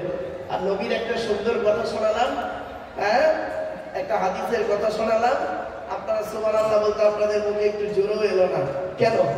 আমার যদি ওয়াজ শুনতে ভালো না লাগে বাড়ি চলে যান, আমার দরকার নেই এরকম শ্রোতা। আমার শ্রোতা হতে গেলে সময় লাগবে, সবর লাগবে। আমি এই জন্য এই নদিয়া ডিস্ট্রিক্টে না জলসা একটু কম নিই, কারণ নদিয়া জেলার লোক কোরআন হাদিস শুনতে চায় কম, আর শুনলেও এরা কি করে একটু অ্যাটেনশন দেয় না, বক্তাকে একটু উদ্বুদ্ধ করে না। মনে রাখবেন একজন টিচার, যেটা স্কুল তো মাদ্রাসা তো নাকি, হ্যাঁ এই একটা মাদ্রাসা তো, মনে রাখবেন একজন টিচার যখন ক্লাসে যায়, একটা টিচার যখন ক্লাসে গিয়ে পড়ায়, পড়াতে পড়াতে যদি টিচারটা বলে, ধরুন অঙ্ক করাচ্ছে, অঙ্ক শেখাচ্ছে, অঙ্ক শেখাতে শেখাতে যদি বলে তোমরা অঙ্কটা বুঝতে পেরেছো, তখন স্টুডেন্টরা সকলে যদি বলে হ্যাঁ স্যার বুঝতে পেরেছি, তখন টিচারের পড়ানোর মানসিকতাটা বেড়ে যায়। ঠিক না ঠিক? আর যদি টিচারটা বলে তোমরা অঙ্ক বুঝতে পেরেছো, আর সমস্ত ছাত্রছাত্রী চুপ করে বসে থাকে, তখন টিচারের মানসিকতা হয় কি জানেন, দুর্ঘটনার দিন কখন ঘন্টাটা পড়বে চলে যাবো, বেকার ক্লাস করতে এসেছি। তো এইটাই হলো একটা ক্লাস বাবা, এটা একটা ক্লাস। আপনারা একটু আমার সঙ্গে কথা বলুন না, নাকি আপনাদের সঙ্গে আমার কোনো কেস মামলা চলছে কোর্টে? কৃষ্ণনগর কোর্টে কি কেস চলছে? একটু কথা বলতে কেন এরকম হচ্ছে কেন? একটু এগিয়ে আসতে বললাম আপনাদের। কোরআনে আল্লাহ বলেছেন, আমি বলিনি, ইয়া আইয়ুহাল্লাযীনা আমানু ইযা ক্বিলা লাকুম তাফাসসাহু ফিল মাজালিসি ফাফসাহু ইয়াফসাহিল্লাহু লাকুম ওয়া ইযা ক্বিলা আমশুযু ফামশুযু ইয়ারফাইল্লাহু লাকুম। এর বাংলা মানে হচ্ছে, হে ঈমানদার বান্দাগণ, মজলিসের ভিতরে যখন ফাঁকা জায়গায় ফাঁকা থাকবে, তুমি যখন সামনের ফাঁকা জায়গাটা পূরণ করে দেবে, অর্থাৎ গায়ে গায়ে গায়ে গায়ে বসবে। ফাঁকা জায়গায় ফাঁকা রাখলে শয়তান ওখানে বসবে, কানে কানে কুমন্ত্রণা দেবে। বুঝলেন বাবা? আমি এই জন্যই আপনাদের করজোড়ে বলেছিলাম একটু আগিয়ে আগিয়ে আসুন, গায়ে গায়ে বসুন। আপনারা তো শুনলেন না, আপনারা কোরআনের আয়াতটাই মানেননি। আপনি আবার বলেন মুসলমান, হ্যাঁ গালে দাঁড়িয়ে রেখেছেন, মাথায় টুপি দিয়েছেন, হ্যাঁ আপনি কি ধরনের মুসলিম? আপনাদের তো মুসলিম বলতেই তো আমার ভয় লাগছে। আপনি একজন মুসলিম হয়ে, আমি একজন আলেম হয়ে আপনাদেরকে ডাকলাম একটু গায়ে গায়ে বসার জন্য, আগে এগিয়ে আসতে, আপনারা এলেন না। কোরআনের আয়াত দিলাম, আয়াত দেওয়ার পরও আপনারা ঘুরিয়ে আছেন। আগে এগিয়ে আসুন, আগে এগিয়ে আসুন। আমি দেখে নিয়েছি, আমি ভেবেছিলাম শুদ্ধ ভাষায় বলবো এখানে, কারণ এখানে হিন্দু মুসলিম উভয় জাতি বাস করে। ঠিক না ঠিক? উভয় জাতি বাস করে, ভাতৃত্বের আলোচনা হবে। একটু গায়ে গায়ে গায়ে গায়ে বসুন বাবা, গায়ে গায়ে বসুন। যারা বাইরে দাঁড়িয়ে আছেন বাবা ভিতরে ঢুকে পড়ুন, ভিতরে ঢুকে পড়ুন, গায়ে গায়ে গায়ে গায়ে বসুন। আমার পরবর্তী বক্তা আমারই ক্লাসমেট, বাল্যকালের বন্ধু হযরত মাওলানা মোহাম্মদ আব্দুল হালিম সাহেব আছেন। আপনারা জানেন আমার পীর সাহেব, তিনি পৃথিবী ছেড়ে চলে গেছেন। আবু ইব্রাহিম আল্লামা পীর, পীরে কামেল, নায়েবে মুজাদ্দিদ এবং পীরে কামেল আল্লামা আবু ইব্রাহিম ওবাইদুল্লাহ সিদ্দিকী রাহমাতুল্লাহ আলাইহি। আল্লাহ তার কবরটাকে জান্নাতের টুকরা বানান, বলুন আল্লাহুম্মা আমিন। আমার বাবেরা, তারই ছোট ভাইয়ের সন্তান আলোচনা রেখেছিলেন পীরজাদা আলহাজ মাওলানা মোহাম্মদ সোহবান সিদ্দিকী সাহেব মাদ্দাসাল্লাহু আলী ভাইজান, তিনি আলোচনা রেখেছেন। এখন হুজুরের জায়গায় আমরা ভাইকে দেখতে চাইছি, দেখা যাক আল্লাহ পাক আমাদের মনের আশাটা কতটুকু পূরণ করেন। সেজন্য আপনাদেরকে আমরা অনুরোধ করছি, আপনারা ফুরফুরা সিলসিলার মানুষ, ফুরফুরা সিলসিলার চিন্তা ভাবনা কি? দাদা হুজুর কেবলা কে ছিলেন? আপনারা জানেন দাদা হুজুর কেবলা কে ছিলেন? আপনারা তো জানেন না। পাঁচ হুজুর কেবলা সম্পর্কে আপনারা জানেন না। শুনে রেখে দিই, আমি বেশ কিছু কথা আপনাদেরকে বলবো। অনুরোধ করছি বাবা, গায়ে গায়ে গায়ে গায়ে বসুন, আর অজু অবস্থায় বসবেন। আপনারা বেঅজু তো অনেকেই বসে আছেন। যদি বলেন হুজুর আপনার অজু আছে, হ্যাঁ বাবা আমার অজু আছে। আমি জীবনে কোনোদিন বেঅজুতে ওয়াজ করি নাই, আর আজও পর্যন্ত ইনশাআল্লাহ আল্লাহ যতদিন বাঁচিয়ে রাখবেন, আল্লাহ যেন বেঅজুতে ওয়াজ না করায়। তাই আপনাদেরকে আমি অনুরোধ করছি বাবা, কোরআনের কথাগুলো একটু শুনুন। আর বুঝতে না পারলে আমাকে বলুন। নিজেদের মধ্যে মারামারি ঝগড়া করবেন না, এই টুপির মারামারি, এটার মারামারি, ওটার মারামারি করবেন না। আপনারা যে যেটা মত নিয়ে চলেন, কুল্লু কোরআনে আছে কুল্লু হিজবিন বিমা লাদাইহিম ফারিহুন। এই আয়াতটা কোরআনে মাত্র 2 জায়গায় আছে, 21 পারায় সূরা রুমে আর 18 পারায় সূরা মুমিনুনে। কুল্লু হিজবিন বিমা লাদাইহিম ফারিহুন, প্রত্যেকটা দল তার মতের উপরে খুব খুশি। তাই এই জন্য আপনাদের বলি, বাবা ফুরফুরা সিলসিলা কিরকম জানেন? ফুরফুরা সিলসিলাটা কিরকম জানেন? আপনারা তো জানেন না। কোরআন, হাদিস, ইজমা, কিয়াস মোতাবেক এই সিলসিলা, এই সিলসিলা কোরআন, হাদিস, ইজমা, কিয়াস মোতাবেক একটু চুল পরিমাণ শরীয়ত খেলাফ, শরীয়তের খেলাফ ফুরফুরা সিলসিলাতে আপনি পাবেন না। আর এই সিলসিলার মধ্যে এমন কিছু জিনিস আছে যে জিনিসগুলো কোনো কড়াকড়ি নয়, বাড়াবাড়ি নয়, আর একেবারে ক্যাজুয়াল নয়। এটা মনে রাখবেন। অনুরোধ করে বলে যাচ্ছি, কয়েকটা কথা আপনাদের বলবো আজকে। তো আসছি, কোরআনের পরিচয়টা দিই। প্রথম কোরআনের পরিচয়টা দিচ্ছি। কোরআন আল্লাহর বাণী। কোরআন এসেছে কার? সুবহানাল্লাহ, একটু জোরে বলবেন, পারবেন তো ইনশাআল্লাহ? একবার তাকবীর দেন তো দেখি। নারায়ে তাকবীর, নারায়ে তাকবীর, নারায়ে তাকবীর। সিলসিলা হাত ফুরফুরা শরীফ, সিলসিলা হাত ফুরফুরা শরীফ, নারায়ে তাকবীর। একটা দরুদ শরীফ জোরে জোরে, আল্লাহুম্মা, জোরে জোরে।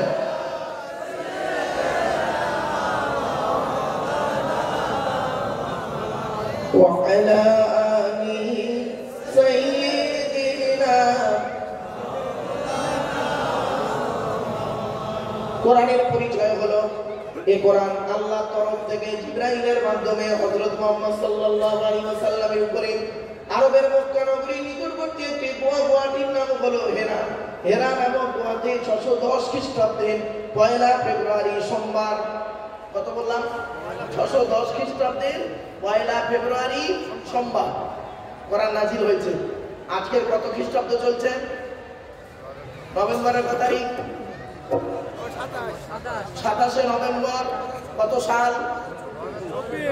2024। আর কোরআন এসেছে কবে? 610 সালে। 610 সালে 1 ফেব্রুয়ারি সোমবার।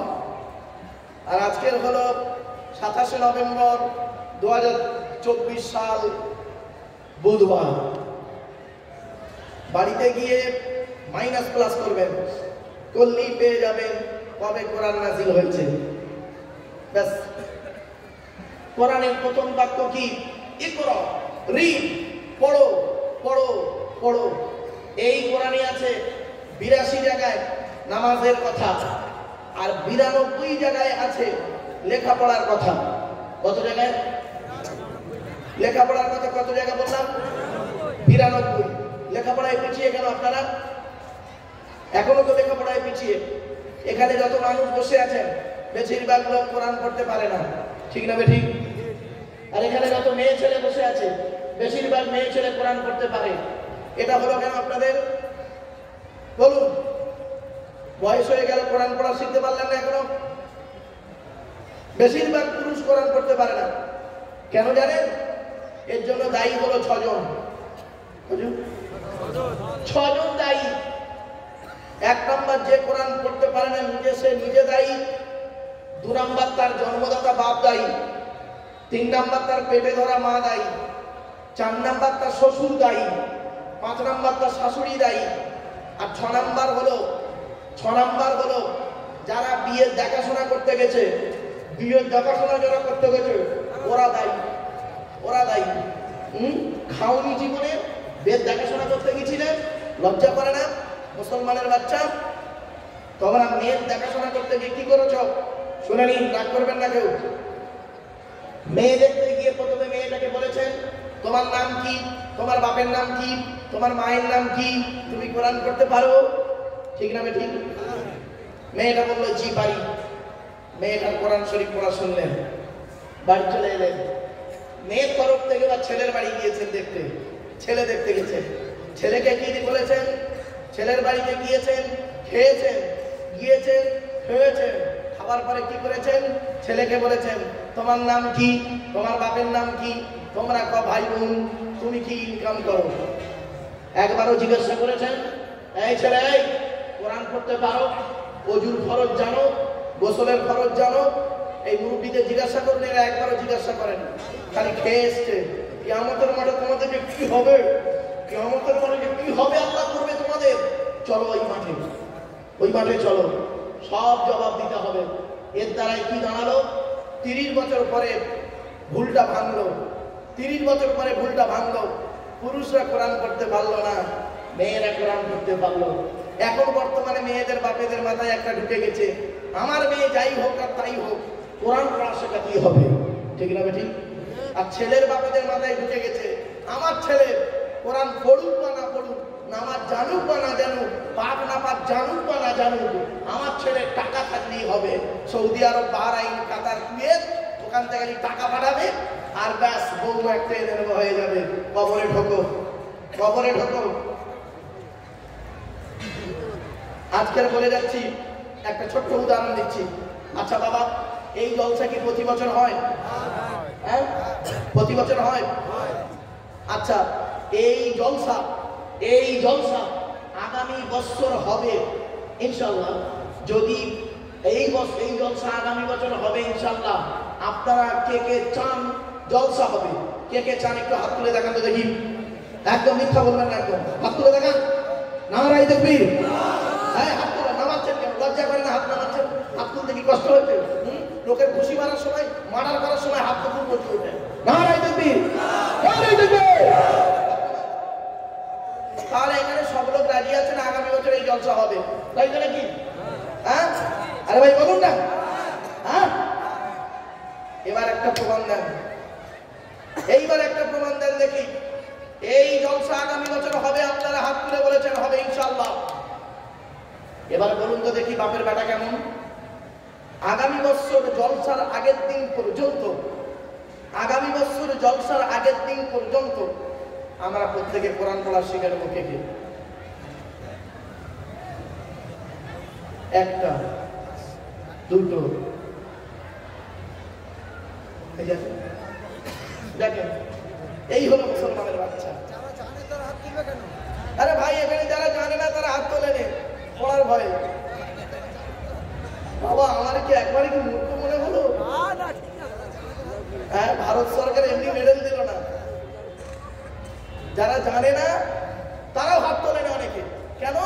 কবি কোরআন শরীফ পড়া শিখতে হবে, ঘোরার দিন 2000 টাকা চাঁদা দেবো, হয়ে যাবে, ঠিক না বেঠিক? ভাববেন। তাহলে বোঝা গেল কি আপনারা জলসা দিতে রাজি, কোরআন শিখতে রাজি না, ঠিক না বেঠিক? জলসা দিতে রাজি, কোরআন শিখতে কদিন সময় লাগে? মাত্র 2 মাস সময় লাগে। হুজুর কদিন লাগে? 2 মাস। 2 মাস লাগে। 8 ঘন্টা করে প্রতিদিন, 8 ঘন্টা করে মসজিদের হাফেজ সাহেব, ইমাম সাহেব, মাদ্রাসার শিক্ষক, আবার আমার খুব মহব্বতের মানুষ ছিলেন, খুব অত্যন্ত ভক্তি শ্রদ্ধা করতাম, বেলানি হুজুরের তারই কলিজার টুকরা সন্তান, আপনাদের এখানে চাকরি করেন, তাই তো নাকি?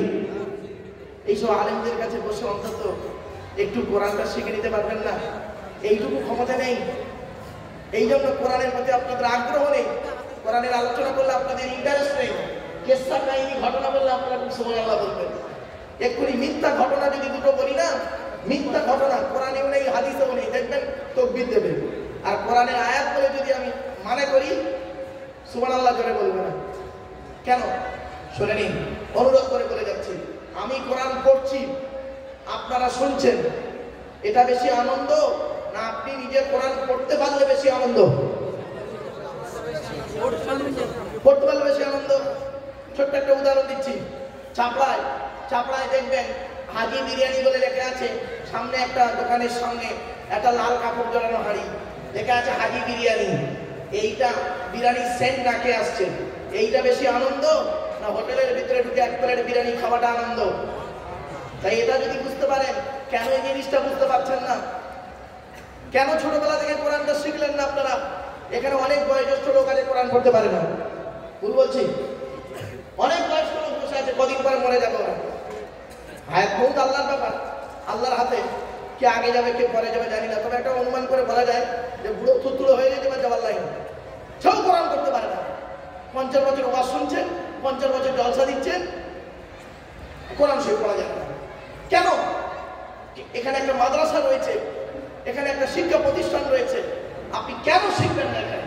এজন্য আমি অনুরোধ করে বলে যাচ্ছি, এই মাদ্রাসার শিক্ষকদের কাছে আমার অনুরোধ, এই জলসা কমিটির কাছে আমার অনুরোধ, করজোড়ে আমি অনুরোধ করে বলে যাচ্ছি, আপনারা একটা কোর্স খুলুন। কোর্স কাদেরকে নিয়ে? বয়স্ক লোকেদের নিয়ে। যারা মাদ্রাসার ছাত্র, স্কুলের ছাত্র, ওদের বাপ, ওরা তো স্কুলে শিখে নেবে। যারা বাইরে থাকে মানে বয়স্ক লোক, এই বুড়ো মুরব্বীদেরকে নিয়ে, যারা বিবাহিত লোক, ঠিক মগরব থেকে এসা, মগরবের পরে তারা বাড়ির কাজ করে এসে, মগরবের পরে এসে একটু কোরআন পড়া শিখে নেবে, ব্যাস 2 মাসের মধ্যে কোরআন পড়া শিখে নেন। অনুরোধ করে বলে যাচ্ছি, কবরে একদিন বুঝবেন যে আব্দুল্লাহিল মারুফ, কিয়ামতের মাঠে বুঝতে পারবেন যে আব্দুল্লাহিল মারুফ এসে এই কথাগুলো বলেছিল, আমরা কেয়ার করতাম না। অনুরোধ করে বলে যাচ্ছি, বাহ হয়তো শুনতে খারাপ লাগছে, কিন্তু অতি বাস্তব কথা বললাম আপনাদের। চলো এবার আসছি কোরআনের ভিতরে কি আছে। 30টা পারা, 540টা রুকু, 114টা সূরা, 14 থেকে 15খানা সাজদা, 7টা মানজিল, 8 থেকে 12খানা সাকতা, 6666টা আয়াত, কেউ বলেছেন 6234টা আয়াত, 3,23,215টা অক্ষর। এ কোরআন 22 বছর 9 মাস কয়েকদিন কম বেশি 23 বছর ধরে কোন ঘটনাকে কেন্দ্র করে, কোন ব্যক্তিকে কেন্দ্র করে, কোন বস্তুকে কেন্দ্র করে কোরআনের আয়াতগুলো নাযিল হয়েছে। 6000 আয়াত নাযিল হয়েছে, 12,000 জায়গায় নাযিল হয়েছে। এ কোরআন যার উপরে নাযিল হয়েছে তার নাম হলো বিশ্ব নবী মুহাম্মদ সাল্লাল্লাহু আলাইহি ওয়াসাল্লাম। ঠিক না? আচ্ছা, আমাদের নবী কোন বংশে জন্মগ্রহণ করেছেন?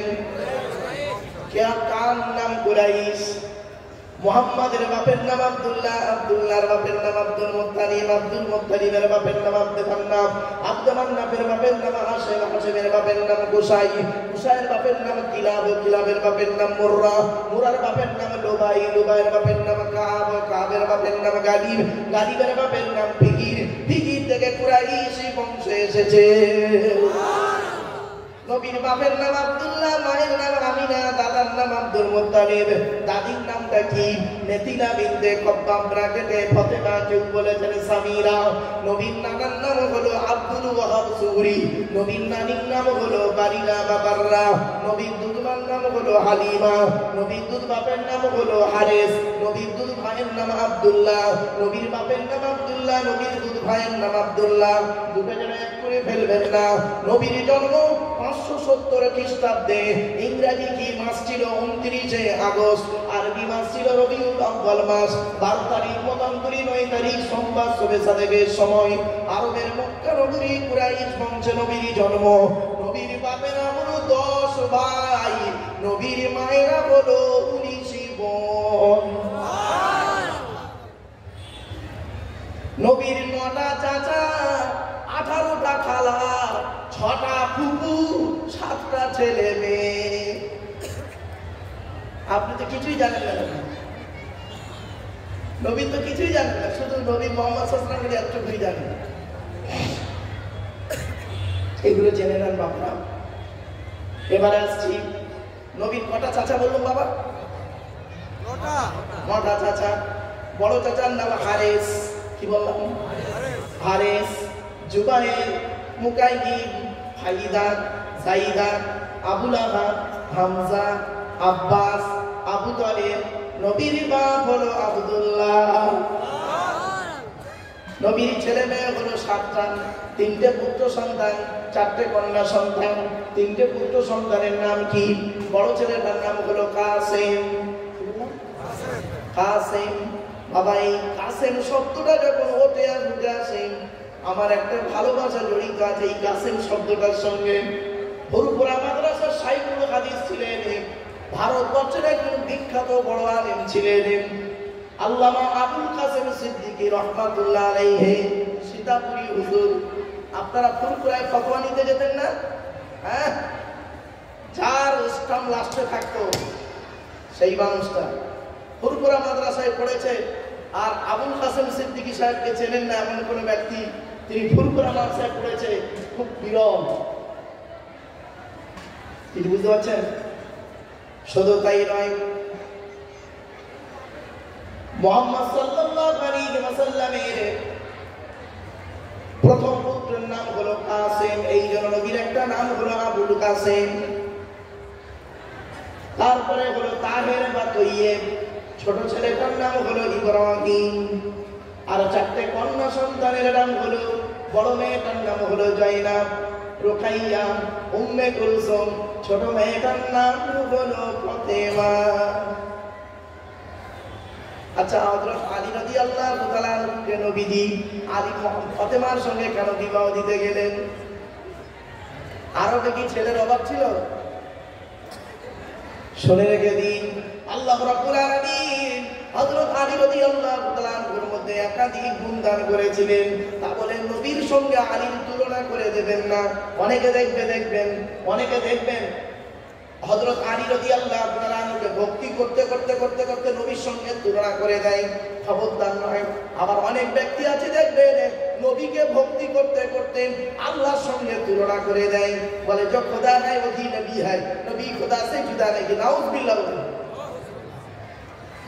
আল্লাহর জাতে মুবারক আলাদা, নবীর জাতে মুবারক আলাদা।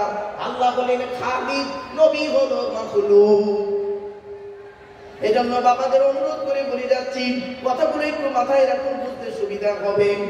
এবার আসছি বিশ্বনবী মুহাম্মদ সাল্লাল্লাহু আলাইহি ওয়াসাল্লাম হযরত আলী রাদিয়াল্লাহু তাআলা আনহুকে জামাই করলেন। আলীর মধ্যে আল্লাহ পাক অনেক গুণ দান করেছিলেন, তার মধ্যে দুটো গুণ আপনাদেরকে বলছি। আপনাদের অনুরোধ করে বলে যাচ্ছি, কোন ছেলেকে জামাই করবেন আর কোন মেয়েকে বৌমা করবেন। যে ছেলের মধ্যে দুইটা গুণ পাবেন, আর কোন মেয়েকে বৌমা করবেন যে মেয়ের মধ্যে 6টা গুণ পাবেন। ছেলেদের কটা গুণ বলেছি? এই যুবক ছেলেরা ভালো করে শুনে নাও, যুবতী মেয়েরা ভালো করে শুনে নাও। যে ছেলের মধ্যে দুটো গুণ পাবেন ওই ছেলেকে জামাই করবেন। এক নাম্বার হলো কি, ছেলেটি সব ছেলে কিনা খবর নেবে। কি বললাম বাবা? সব ছেলে কিনা খবর নেবে। আচ্ছা, সব কাকে বলে? কোন লোকটাকে সৎ বলে? গালে দাড়ি রাখলে, মাথায় টুপি দিলে, লজ্জাস্থানে আঘাত চামড়া কাটলে, গরুর মাংস ভক্ষণ করলে, শুধু তাই নয় বাবা, মাথায় টুপি দিলে আর ঈদ বকরা ঈদের নামাজ পড়লে বুঝি সব না। আল্লাহর নবীর কাছে একদিন সাহাবীরা জিজ্ঞাসা করলেন, ইয়া রাসূলুল্লাহ, সৎ ব্যক্তি সম্পর্কে আপনি একটু বলুন। আল্লাহর নবী বলেন, তোমাদের মধ্যে উত্তম ব্যক্তি হলো ওই লোকটা, তোমরা আমাকে দুটো জিনিসের গ্যারান্টি দাও, দুটো জিনিসের গ্যারান্টি দাও। এক নাম্বার হলো দুই ঠোঁটের মাঝখানে অর্থাৎ জিভের গ্যারান্টি দাও। হারাম খাবার খাওয়া থেকে জিভটাকে ঠিক করো, বাজে ভাষা বলা থেকে জিভটাকে ঠিক করো, পরনিন্দা পরচর্চা করা থেকে জিভটাকে ঠিক করো। আর দুই রানের মাঝখানে লজ্জাস্থানকে হেফাজত করো। দুই ঠোঁটের মাঝখানে, দুই রানের মাঝখানে এই দুটো জিনিসের গ্যারান্টি যদি তোমরা আমাকে দাও, আমি মুহাম্মদ সাল্লাল্লাহু আলাইহি ওয়াসাল্লাম তোমাদের জান্নাতের গ্যারান্টি দিয়ে দেব। যান বাড়ি চলে যান, গিয়ে দেখবেন হয় চাচার নিচে খারাপ, নয় চাচার উপরে খারাপ। ঠিক না বেটি? হুকুমের কারেন্ট নিয়ে পাকা চালিয়ে তাহাজ্জুদের নামাজ পড়ছে চাচা। আল্লাহর নবী বলেছেন, আমি বলিনি, লানাল্লাহু মান সারাকা মানারাল আরদি, ওই সমস্ত লোকেদের প্রতি আল্লাহর গজব জাহান্নাম যারা জমির আল চুরি করে করে জমি বাড়িয়ে দেয়। কত আলচোর চাচা এখানে বসে আছে, আল্লাহ ঠিক না ঠিক? ও অসুবিধা হচ্ছে? এ মুসলমান এমন মুসলমান আমরা কিরকম জানেন? মদ করে যদি মসজিদে ওঠে তাকে মেরে বেরে করে দিই আমরা। ঠিক না বেটি? আবার বলুন না, মদ করে যদি মসজিদে ওঠে তাকে মেরে বেরে করে দিই, আর সুদ করে কে মসজিদের সভাপতি বানিয়ে দিই। ঠিক না বেটি? রাগ করো না বাবা। এই জন্য আল্লাহ পাক কোরআনে বলে দিয়েছেন, মসজিদের দায়িত্ব যাকে তাকে দিও না, যাকে তাকে মসজিদ কমিটি করো না। আজকের বলে যাচ্ছি, কালকের পারলে মসজিদ কমিটি ভেঙে দেবেন, দিয়ে নতুন করে কমিটি করবেন। বলবো এই বলবো আল্লাহ পাক কোরআনে বলেছেন, আমি বলি না, আমার বাবার কথা নয়, আল্লাহ পাক কোরআনে বলেছেন মসজিদ কমিটি ওই লোকটা হবে, মসজিদ কমিটি ওই লোকটা হবে যার মধ্যে 5টা গুণ পাওয়া যাবে। কোরআন বলছে ইন্নামা ইয়ামুরু মাসাজিদাল্লাহি মান আমানা বিল্লাহ ওয়াল ইয়াউমিল আখির ওয়া আকামাস সালাতা ওয়া আতাজ যাকাত ওয়া লাম ইয়াখশা ইল্লাল্লাহ ফাআসা উলাইকা আন ইয়াকুনু মিনাল মুহতাদিন। 10 নম্বর পারার 8 নম্বর পৃষ্ঠা 9 নম্বর লাইন, সূরার নাম সূরা তাওবার 18 নম্বর আয়াত। কোরআন জানিয়ে দিয়েছে মসজিদের দায়িত্ব নেবে সেই যার মধ্যে 5টা গুণ পাওয়া যাবে। 1 নাম্বার ওই লোকটা মসজিদের দায়িত্ব নেবে যে লোকটা 100% আল্লাহকে বিশ্বাস করবে। সুবহানাল্লাহ। 2 নাম্বার হলো যে লোকটা 100% কিয়ামতকে বিশ্বাস করবে। 3 নাম্বারটা খুব ইম্পর্টেন্ট, ওয়া আকামাস সালাত, যে ব্যক্তিটা 5 ওয়াক্ত নামাজ আদায় করবে। ও বাবা, কত মসজিদের সেক্রেটারি ক্যাশিয়ার কমিটি নামাজ পড়ে না। ঠিক। 4 নাম্বার হলো ওয়াতাজ যাকাত, যাকাত আদায় করতে হবে। যদি তার উপরে যাকাত ফরজ হয় আদায় করবেন, যদি ফরজ না হয় আদায় করার দরকার নাই।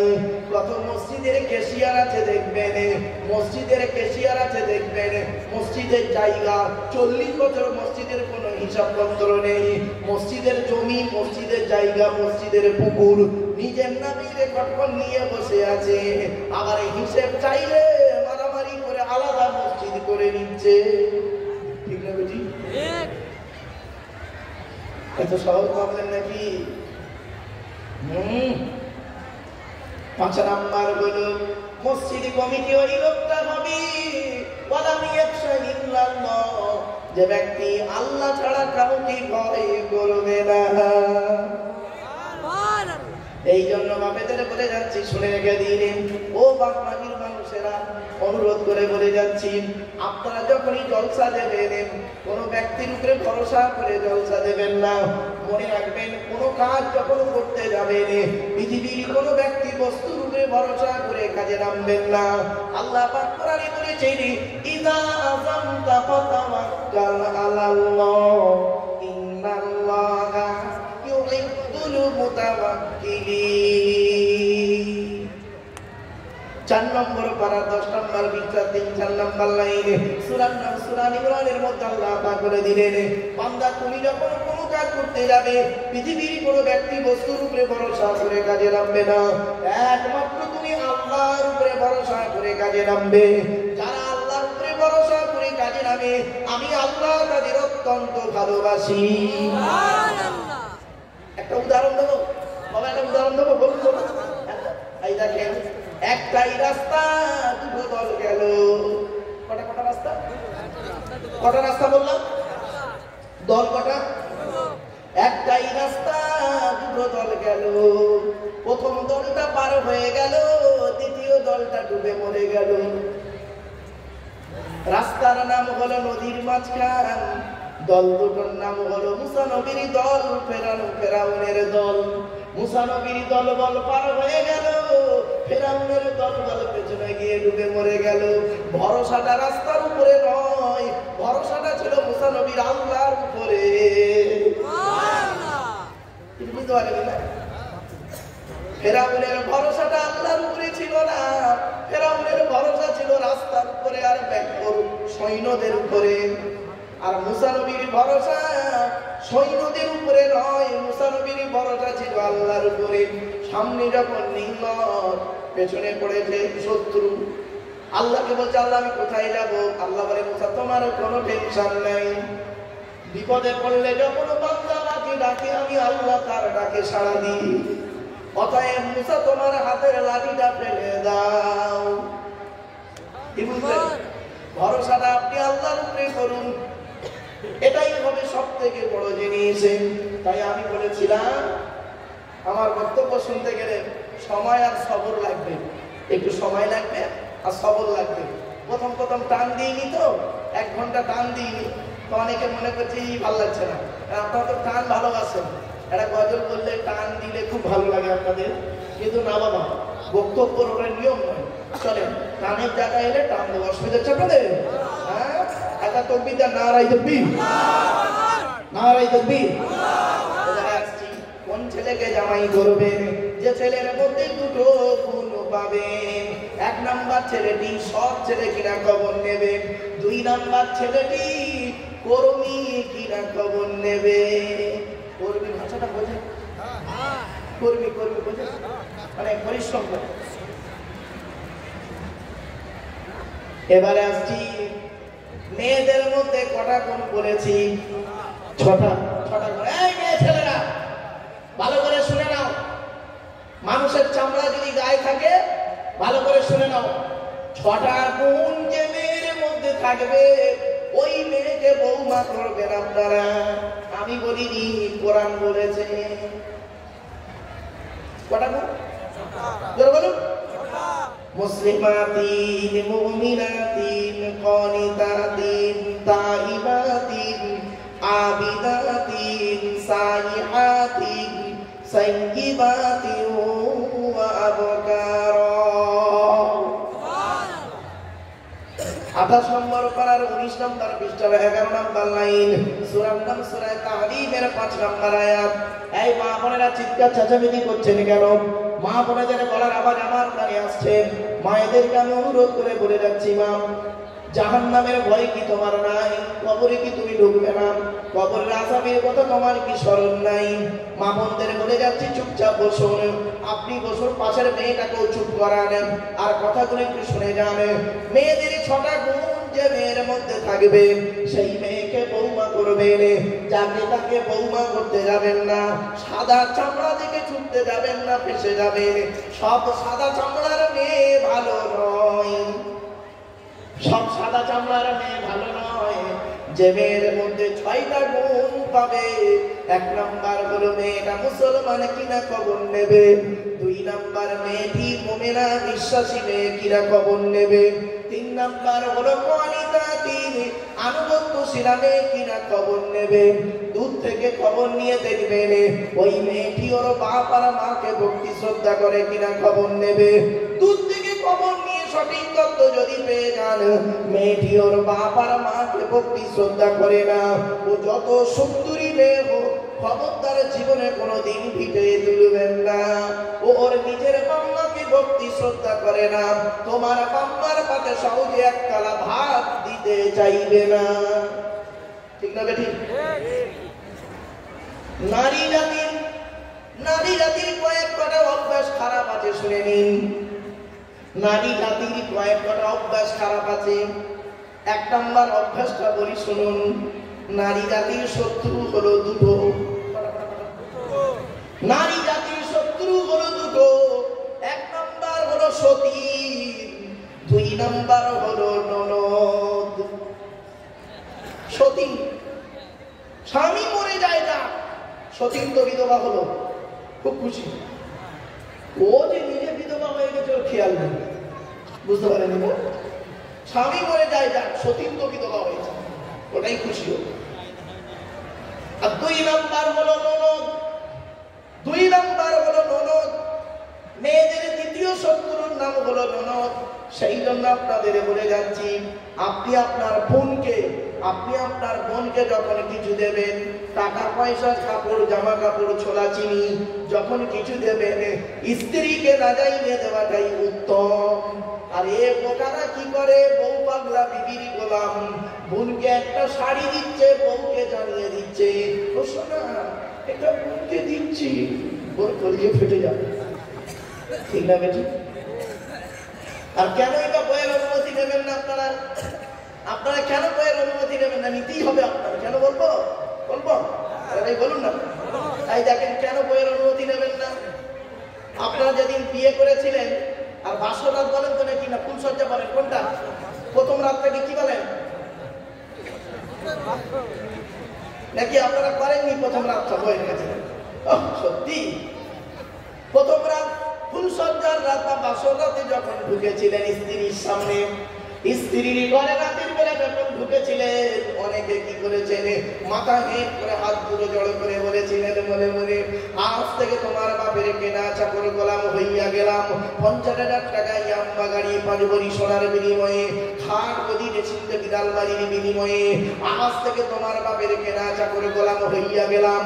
তুমি যাহাই বলিবে তাহাই শুনিব, গন্ডগোল যদি করি বাড়িতে দ্বিধাবোধ করিবে না।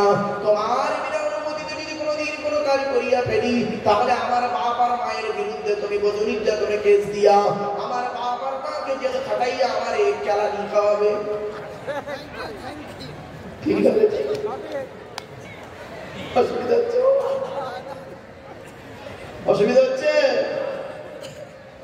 এই জন্য বলি বাবা, বউকে বউয়ের জায়গায় রাখুন। মেয়েদের আরেকটা অভ্যাস খারাপ কি শুনুন, মেয়ে যখন ওই নারী যখন বউ হয়, নতুন নতুন যখন বউ হয় দেখবেন আলাদা খাওয়ার লাইন করে। আর ওই বউ যখন শাশুড়ি হয়, ছেলের বিয়ে দিয়ে শাশুড়ি হয়, একসাথে খাওয়ার হাদিস শোনার। ও যখন বউ হয় তখন দেখবেন আলাদা খাবার লাইন করছে, ছোট হাঁড়ি, একটা গ্যাস, ছোট কড়া, আলাদা খাবো, শ্বশুর শাশুড়িকে নেবো না। আর ও যখন শাশুড়ি হয়েছে তখন কি করছে, বৌমাকে বলছে, বৌমা শ্বশুর শাশুড়ি একসঙ্গে খেতে হয়, আমরা খেয়েছি, এই করছি, তাই করেছি, আমার কত দিচ্ছে আমার বৌমাকে। নারী জাতির আরো কি গুণ শুনলে চমকে যাবেন। আল্লাহর নবী বলেছেন ওই মেয়েটা জাহান্নামী। আজ আপনাদের বলে যাচ্ছি, মেয়েদের কয়েক কটা গুণ বলে যাচ্ছি, এই গুণগুলো যদি পান, আপনার মায়ের মধ্যে যদি এই গুণগুলো থাকে, আপনার মেয়ের মধ্যে যদি থাকে, আপনার স্ত্রীর মধ্যে যদি থাকে, আপনার বোনের মধ্যে যদি এই গুণগুলো থাকে, চোখ বন্ধ করে আপনি বলে দেবেন, আমার মা, বোন, মেয়ে, বউ এরা সব জাহান্নামী নারী। ও নামাজ পড়লেও জাহান্নামী, রোজা রাখলেও নারী জাহান্নামী।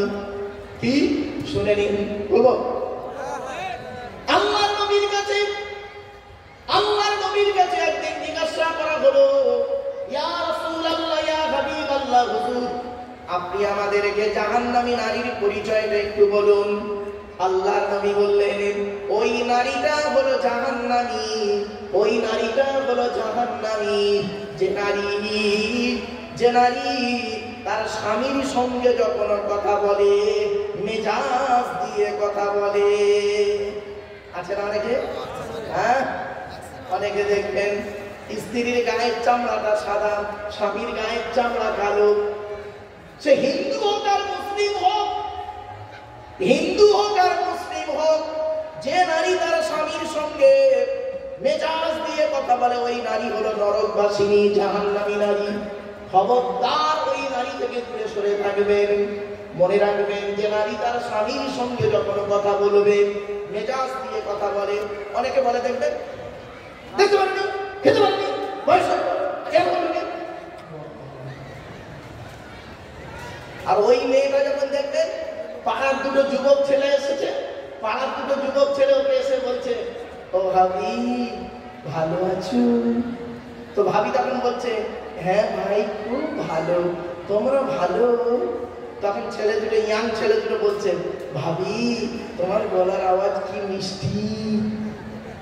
তখন ভাবি বলছে, যাক 20 বছর তোমার দাদা আমাকে চিনতে পারলো না, তোমরাই আমাকে চিনতে পেরেছো। হ্যাঁ, 20 বছর তো স্বামী তোকে চিনতে পারেনি, আর এই 2 মিনিটে দুটো যুবক ছেলে তোকে চিনতে পেরেছে। আজ থেকে 30 বছর আগে, বয়োজ্যেষ্ঠ লোকেদের জিজ্ঞাসা করুন, আজ থেকে 30 বছর আগে যুবক ছেলে যুবতী মেয়ের সঙ্গে প্রেম করত। এখনো যুবক ছেলে যুবতী মেয়ে প্রেম করে, কিন্তু তখন কি হতো জানেন? যুবক ছেলে যুবতী মেয়ে প্রেম করত। আর এখন কি হচ্ছে, ও আল্লাহ, 2 ছেলের বা 4 ছেলের বাপের সঙ্গে পালাচ্ছে। তখন যুবক ছেলে যুবতী মেয়ের সঙ্গে প্রেম করত, আর এখন যুবক ছেলেগুলো দেখবেন, অনেক যুবক ছেলে এখন যুবতী মেয়েকে ছেড়ে দিয়ে পাড়ার একটা একটা করে ভাবি আর বৌনি ধরে বসে আছে। বাস্তব কথাটাই বললাম, অনুরোধ করে বলে যাচ্ছি, ও মা বোনেরা, এক নাম্বার নারী জাহান্নামী নারীর পরিচয় কি? যে নারী তার স্বামীর সঙ্গে যখন কথা বলবে মেজাজ দিয়ে কথা বলে। খবরদার বাবন না, স্বামীর সঙ্গে যখন কথা বলবে মেজাজ দিয়ে কথা বলো না, ভালোবাসা দিয়ে হাসি মুখে কথা বলো। তোমার স্বামী তোমার জন্য জীবন দিতেও প্রস্তুত হয়ে যাবে। ভালোবাসা এমন একটা জিনিস, ভালোবাসা দিয়ে অনেক কিছু করা যায়, কিন্তু মেজাজ দিয়ে জেদ করে কিছুই করা যায় না। ওই নারী জাহান্নামী যে নারী তার স্বামীর দুর্নাম বদনাম বাজারে করে বেড়ায়। 3 নাম্বার ওই নারী জাহান্নামী যে নারী তার স্বামীকে বলে তোমার সঙ্গে বিয়ে হয়ে আমার জীবনটা নষ্ট হয়ে গেছে। অনেকে বলে না, অনেক মেয়ে ছেলে আছে বলে দেখবেন আমার মতো বউ বলে, আমার মতো মেয়ে বলে তোমার তুমি বেঁচে গেলে, আমার মতো মেয়ে বলে তুমি বেঁচে গেলে। কেন তুই না অন্য অন্য কে বলে খুশি গেলি জয় করে ফেলতো? আমার মতো মেয়ে বলে তুমি বেঁচে গেলে, আমার মতো মেয়ে বলে তোমার সংসার করতেছে। মনে রাখবেন। আবার কি বলে কি জানেন? আবার কি বলে শুনবেন? হ্যাঁ, আমার পোড়া কপাল, এর আগে আমার কত জায়গা থেকে সম্বন্ধ ছিল, কত মাস্টার ডাক্তার ইঞ্জিনিয়ার প্রফেসর সব এসেছিল, আমার বাপ সেখানে দিলবি কেন দেয়, সে করেনি তাই বল, সে করেনি তোকে, সে দেখা পালিয়েছে। বোকা কথা বলে। ও নারী, তুমি ভুল বুঝো না আমাকে, তোমার স্বামীকে কোনোদিন কষ্ট দিও না। আল্লাহর নবী বলেছেন কোন নারী যদি মারা যায়, কোন নারী যদি মারা যায় আর তার স্বামী যদি বলে আল্লাহ আমার স্ত্রী আমাকে খুশি করে কবরে গিয়েছে, ওই নারী হলো জান্নাতি। এজন্য মা বোনদের বলে যাচ্ছি, মায়েরা বোনেরা, জীবনে কোনোদিন স্বামীকে কাঁদাইও না। আর একটা আছে কি জানেন? স্বামীকে কি বলেন? অনেক মেয়ে ছেলে আছে জানেন, আল্লাহ নবী বলেছেন ওই নারী হলো জাহান্নামী নারী যে নারী স্বামীকে বলে তুমি আমার কি দিয়েছো, কি করেছো। অনেকে বলে না 20 বছর সংসার করছি, জীবনটা শেষ হয়ে গেল, কিছুই পেলাম না। কেন কি দেবে তো? 20 বছর সংসার করে 20 বছর কার খেয়েছিস? আচ্ছা ভাই কার খায়? আর ভাই বলুন না একটু, আমি খাই তো। আচ্ছা ওর পরনের কাপড় জামা কাপড় কে কিনে দিয়েছে? ওর স্বামী কিনে দিয়েছে তো। ওর ওষুধ, ও ডাক্তার পানি ওষুধ পালা কে কিনে দিয়েছে? স্বামী কিনে দিয়েছে তো। কি বলছে জানেন? 20 বছরে তুমি আমার কি দিয়েছো? 20 বছর আপনি শুনে নিন, আপনি আপনার কলিজাটা কেটে যদি স্ত্রীর হাতে প্লেটে করে দেন, তবুও আপনার স্ত্রী আপনাকে বলবে তুমি আমার কি দিয়েছো। ওর ভাই একটা ছেঁড়া গামছা দুধ, ওইখানে খালি বারে বারে বলবো আমার ভাই দুটো দিয়েছে, আর আপনি কলিজা কেটে দিয়েছেন, কোনো খবর নেই। ও নারী, আমার মা বোনদের রেখে যাচ্ছে খুব জোর, তবে এরা রেখে গেলে কিছু করার নেই, আমি বাস্তবটাই বলছি বাবা। তাহলে 1 নম্বর হলো কোন নারী জাহান্নামী? যে নারী স্বামীর সঙ্গে মেজাজ দিয়ে কথা বলে। 2 নম্বর কোন নারী জাহান্নামী? যে নারী কি করে স্বামীর দুর্নাম বদনাম বাজারে করে বেড়ায়। 3 নম্বর ওই নারী জাহান্নামী যে নারী বলে তোমার সঙ্গে বিয়ে হয়ে আমার জীবন শেষ হয়ে গেছে। 4 নম্বর ওই নারী জাহান্নামী যে নারী তার স্বামীকে বলে তুমি আমার কি দিয়েছো, কি করেছো। 5 নম্বর ওই নারী জাহান্নামী যে নারী স্বামী থাকতে অন্য পুরুষের সঙ্গে খারাপ কাজে লিপ্ত হয়, ওই নারী জাহান্নামী। এরপরে আসছি ওই 6 নম্বর ওই নারী জাহান্নামী, ওই নারীর প্রতি আল্লাহর গজব যে নারী বিনা কারণে স্বামীর বিছানা ছেড়ে দিয়ে অন্য বিছানায় রাত কাটায়, ওই নারী হলো জাহান্নামী। কিছু বুঝতে পারছেন? এই জন্য বলছি কোন মেয়েকে বৌমা করবে, চলুন যে মেয়ের মধ্যে 6টা গুণ পাবেন। মনে পড়ছে না? ভুলে গেছেন? 1 নম্বর হলো মেয়েটা মুসলমান কিনা খবর নেবেন। 2 নম্বর মেয়েটি মুমিনা বিশ্বাসী মেয়ে কিনা খবর নেবেন। 3 নম্বর মেয়েটি অনিদাতির আনুগত্যশীল মেয়ে কিনা খবর নেবেন। 4 নম্বর মেয়েটি তারিবাতিন তওবাকারী মেয়ে কিনা খবর নেবেন। 5 নম্বর মেয়েটি আবিদাতিন ইবাদতকারী মেয়ে কিনা খবর নেবেন, মেয়েটা 5 ওয়াক্ত নামাজ পড়ে কিনা খবর নেবেন, মেয়েটার চরিত্রটা ঠিক আছে কিনা খবর নেবেন। আর 6 নাম্বার হলো কি সাইহাতিন, রোজাদার মেয়ে কিনা খবর নেবেন। এই সব খবর না নিয়ে এখন মানুষ কি দেখে দেখবেন, মেয়েদের 3টে জিনিস দেখে। 1 নাম্বার ওর চামড়াটা সাদা না কালো, ঠিক না ঠিক? 1 নাম্বার দেখে ওর চামড়াটা সাদা না কালো। 2 নাম্বার দেখে কি জানেন, 2 নাম্বার দেখে ওর বডিটা কিরকম ভালো। 3 নাম্বার দেখে ওর বাপের টাকা আছে কিনা ভালো, ঠিক না ঠিক? এই যুবক ছেলেরা শুনে নাও, আল্লাহর নবী বলেছেন কোন পুরুষ যদি কোন নারীকে অর্থের লোভে বিবাহ করে, আল্লাহ পাক তার অর্থটা নি করে দেবে, ও টাকা বেশি দিন থাকে না। নবীজি বলেছেন কোন পুরুষ যদি কোন নারীকে রূপের লোভে বিবাহ করে, আল্লাহ পাক তার রূপটাও বেশি দিন রাখে না, ও রূপ বেশি দিন থাকে না। নবী বলেছেন বুদ্ধিমান পুরুষ হলো সেই যে নাকি আল্লাহকে খুশি করার জন্য, নবীর সুন্নতকে আদায় করার জন্য নিঃস্বার্থভাবে একটা মেয়েকে বিবাহ করবে, সুখের দিনে সুখটা ভোগ করবে, দুঃখের দিনে দুঃখটা সহ্য করে আল্লাহর ইবাদত করে পৃথিবীর জমিন থেকে চলে যাবে। ওটাই হবে ওদের জন্য জান্নাত। জোরে বলুন। আমার বাপেরা, আমি আমার মা বোনদের বলে যাচ্ছি, মায়েরা বোনেরা, হিন্দু মুসলিম সকলকে বলে যাচ্ছি, আর একটা কথা আপনাদের বলি, হিন্দু মুসলিম কাঁধে কাঁধ মিলিয়ে চলবেন। খবরদার হিন্দু মুসলিম মারামারি ঝগড়া করবেন না। কিসের হিন্দু কিসের মুসলিম মারামারি করেন? আপনারা কি জানেন হিন্দুদের রক্তের ভিতরে মুসলমানদের রক্ত আছে, মুসলমানদের রক্তের ভিতরে হিন্দুদের রক্ত আছে? প্রমাণটা দেবো। আপনাদের এলাকায় ব্লাড ডোনেশন ক্যাম্প হয়, রক্তদান শিবির হয়, তো ব্লাড যখন নেওয়া হয় তখন বলা হয় নাকি, এই ও হিন্দু ওর রক্ত আলাদা কর, ও মুসলিম ওর রক্ত আলাদা কর, বলে নাকি? আরে ব্লাডের মধ্যে কাস্টের কোনো ডিভাইডেড থাকে না, ব্লাডের মধ্যে কালারের কোনো ডিভাইডেড থাকে না, ব্লাডের মধ্যে জেন্ডারের কোনো ডিভাইডেড থাকে না, ব্লাডের মধ্যে গ্রুপের ডিভাইডেড করা হয়। ব্লাডের 4টে গ্রুপ আছে, এ বি, এবি আর ও, প্রত্যেকটার মাইনাস প্লাস। একটা হিন্দুর রক্তের ভিতরে 3টে জিনিস পাওয়া যায়, লোহিত কণিকা, শ্বেত কণিকা, অনুচক্রিকা, as a same no difference. একটা মুসলমানের রক্তের ভিতরে এই 3টিই পাওয়া যায়। কিসের হিন্দু কিসের মুসলিম মারামারি করেন? মনে রাখবেন, হে হিন্দু তুমি মন্দিরে গিয়ে যাকে ঈশ্বর বা ভগবান বলে রাখো, তাকে জীবনে মন্দিরে পাবে না। হে খ্রিস্টান গির্জায় গিয়ে যাকে গড বলে রাখো, তাকে জীবনে গির্জায় পাবে না। হে মুসলমান গালে দাড়ি মাথায় টুপি নিয়ে মসজিদে যাকে আল্লাহ আল্লাহ বলে রাখো, ও আল্লাহকে মসজিদে পাবে তো? চলুন আমরা কোথায় পাবো সৃষ্টিকর্তাকে একটু খুঁজতে বেরোই। আল্লাহ নিজেই বলছে আমাকে খুঁজতে যেতে হবে না, আমাকে খুঁজতে যেতে হবে না। আমি কোথায় আছি জানিস? কোরআন জানিয়ে দিচ্ছে, ওয়ালাকাদ খালাকনাল ইনসানা ওয়া না'লামু মা তুওয়াসবিসু বিহি নাফসুহু ওয়া নাহনু আকরাবু ইলাইহি মিন হাবলিল ওয়ারিদ।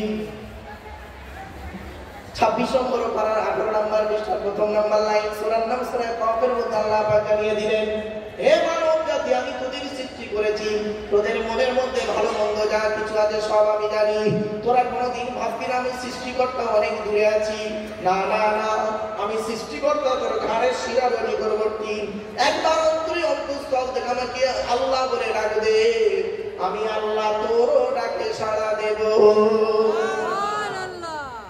এজন্য বলি কোথায় স্বর্গ কোথায় নরক, কে বলে তা বহুদূর, মানুষের মাঝে স্বর্গ নরক, মানুষেতে সুরাসুর। আল্লাহর কোরআন জানিয়ে দিয়েছে, ওয়াইদা সালাকা ইবাদি আন্নী ফাইন্নী করিব উজিবু দাওয়াতাদ দাঈ ইযা দাআন ফালিয়াস্তাজিবু লি ওয়ালিউমিনু বি লাআল্লাহুম ইয়ারশুদুন। 2 নম্বর পারা 7 নম্বর পৃষ্ঠার 8 নম্বর লাইন, সূরার নাম সূরা বাকারা। আল্লাহ বলে বান্দারা এখন আমাকে বলেন, নবী তোমার কাছে আমার সম্পর্কে যদি কেউ জিজ্ঞাসা করেন তুমি শুধু এতটুকু বলবেন, আন্নী ফাইন্নী করিব, আমি আল্লাহ তার খুবই নিকটবর্তী। সে যখন আমাকে ডাক দেয় আমি সৃষ্টিকর্তা তার ডাকে সাড়া দিই, সুতরাং আমি যখন তার ডাকে সাড়া দিলাম তার উচিত হলো আমার ডাকে সাড়া দিয়া। আমার বাপেরা, অনুরোধ করে কথাগুলো বলে গেলাম আপনাদের কাছে, শুনতে হয়তো কেমন খাপছাড়া লাগলো, কিন্তু অতি বাস্তব কথাটাই বলেছিলাম আপনাদের কাছে। আমি 10টা হারাম নিয়ে আপনাদের কাছে আলোচনা করব।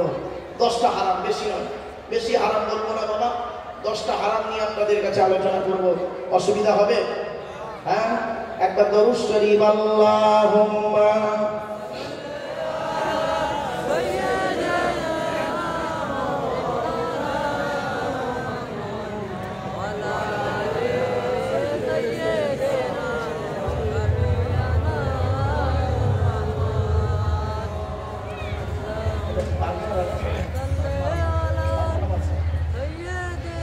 ধন্য ধন্য তুমি পাক মারার মাদ্রাসা, তোমার বুকে শিখেছে সবাই আল কোরআনের পাক ভাষা।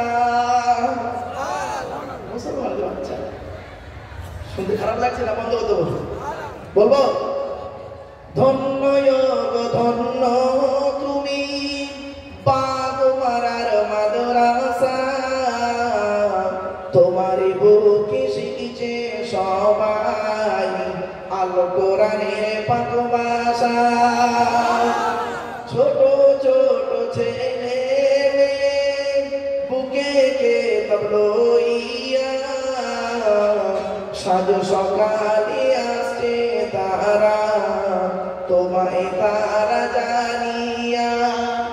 ও মুসলমান নারী, শান্তি যদি পেতে চাও, বাগ মারার মাদ্রাসাতে ছেলে মেয়ে পড়তে দাও।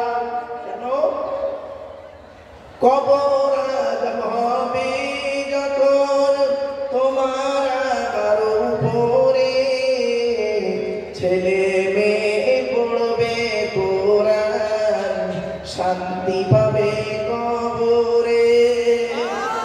মৌতেরই কষ্ট কঠিন শুনে রেখো মুসলমান, কোরআন শরীফ পড়লে পাশে জাকান্দানি হয় আসান। ধন্য ধন্য তুমি বাগ মারার মাদ্রাসা, তোমার বুকে শিখেছে সবাই আল কোরআনের পাক ভাষা। ছোট ছোট ছেলে বুকে কে তবলইয়া, সাজ সকালে আসছে তারা তোমায় তারা জানিয়া। ও মুসলমান নারী, শান্তি যদি পেতে চাও, বাগ মারার মাদ্রাসাতে ছেলে মেয়ে পড়তে দাও। কেন? কবর আযম হবে যখন তোমার আবার উপরে, ছেলে মেয়ে পড়বে কোরআন, শান্তি পাবে কবরে। মৌতেরই কষ্ট কঠিন শুনে রেখো মুসলমান, কোরআন শরীফ পড়লে পাশে জাকান্দানি হয় আসান। বাগ মারার বাসিন্দারা জানাই তোমাদের সালাম, তোমাদেরই অর্থ দানে তৈরি যেই প্রতিষ্ঠান। ব্যবসায়ীদের জানাই আরো হাজার হাজার সালাম, চাষবাস চাকরি ব্যবসায় করেন খোদা লাভবান। অবশেষে জানাই আমি, শোনো যত মুসলমান, বাগ মারার বাসিন্দাদের জানাই তোমাদের সালাম। অবশেষে জানাই আমি, শোনো যত শ্রোতাগণ, বাগ মারার ফুলের বাগান করোনা যে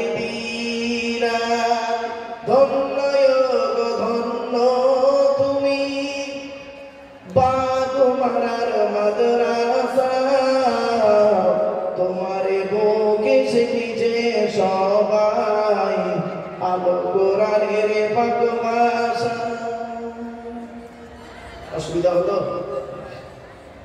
আমার বাপেরা, শিক্ষা প্রতিষ্ঠানের জলসায় এসেছি, শিক্ষা নিয়ে দু চারটে কথা আপনারা একটু শুনে যান। What is the definition of education? Education কাকে বলে? ওই এডুকেশন শব্দটার মধ্যে ঢুকাইতে হবে। E D U C A T I O N. E থেকে ইগারটি, ডি থেকে ডেভেলপমেন্ট, ইউ থেকে ইউনিভার্সাল, সি থেকে ক্যাপাবিলিটি, এ থেকে অ্যাক্টিভ, ডি থেকে টলারেন্স, আই থেকে ইন্টেলিজেন্ট, ও থেকে ওবিডিয়েন্স, এন থেকে ন্যাচারাল। এত ঘুরে ঘুরে গুণান্বিত বস্তুকে বলা হয় এডুকেশন বা শিক্ষা। যাকে তাকে শিক্ষা বলে না বাবা। যিনি শিক্ষাটা নেবেন তাকে বলা হয় student. Who is student? Student কে বাবা? S T U D E N T. এক একটা লেটারের এক একটা গুণাগুণ আছে, তবেই তাকে স্টুডেন্ট বলে। এস থেকে স্টাডি, টি থেকে ট্রুথফুল। স্টুডেন্ট হতে গেলে তাকে সত্যবাদী হতে হবে। এখনকার ছাত্রছাত্রীরা বেশি মিথ্যা কথা বলে, ঠিক না বেঠিক? এখনকার ছাত্রছাত্রীরা বেশিরভাগ মিথ্যাবাদী। রাগ করবেন না। এখন পড়াশোনা কোথায় হয় জানেন? টয়লেটে। টয়লেটে পড়াশোনা হয় গো বাবা। মাধ্যমিক পরীক্ষার সেন্টার চলছে, উচ্চ মাধ্যমিকের সেন্টার হচ্ছে, দেখবেন টয়লেট গুলোতে গিয়ে দেখবেন বইয়ের পৃষ্ঠা ছাড়া, মাইক্রো জেরক্স, টুকলি সব পড়ে আছে। ওই ছেলেটা আবার 20 বছর পরে স্টেজে এসে লেকচার দেবে, আর ওর ওয়াজ শুনে লোক হেদায়েত প্রাপ্ত হবে। বাবা, এটা কেমন হলো না জানো? পুরো কাঁঠালের আম সত্যের মতো। কাঁঠালের আম সত্য খেয়েছেন আপনারা কোনোদিন? হ্যাঁ, খাননি? খাননি? আরে হয় না আমার বাবা। তো এস থেকে স্টাডি, টি থেকে ট্রুথফুল, ইউ থেকে ইউনিটি বা আনকমন, ডি থেকে ডেভোটিয়ান, ই থেকে এফিসিয়েন্ট, এন থেকে নোবেল, টি থেকে টিকটক। এতগুলো গুণে গুণান্বিত ব্যক্তিকে বলা হয় স্টুডেন্ট। যাকে তাকে স্টুডেন্ট বলে না। শিক্ষাটা দেবে কে? যিনি দেবেন তাকে বলা হয় teacher. Hui is teacher? Teacher কাকে বলে? টি ই এ সি এইচ ই আর।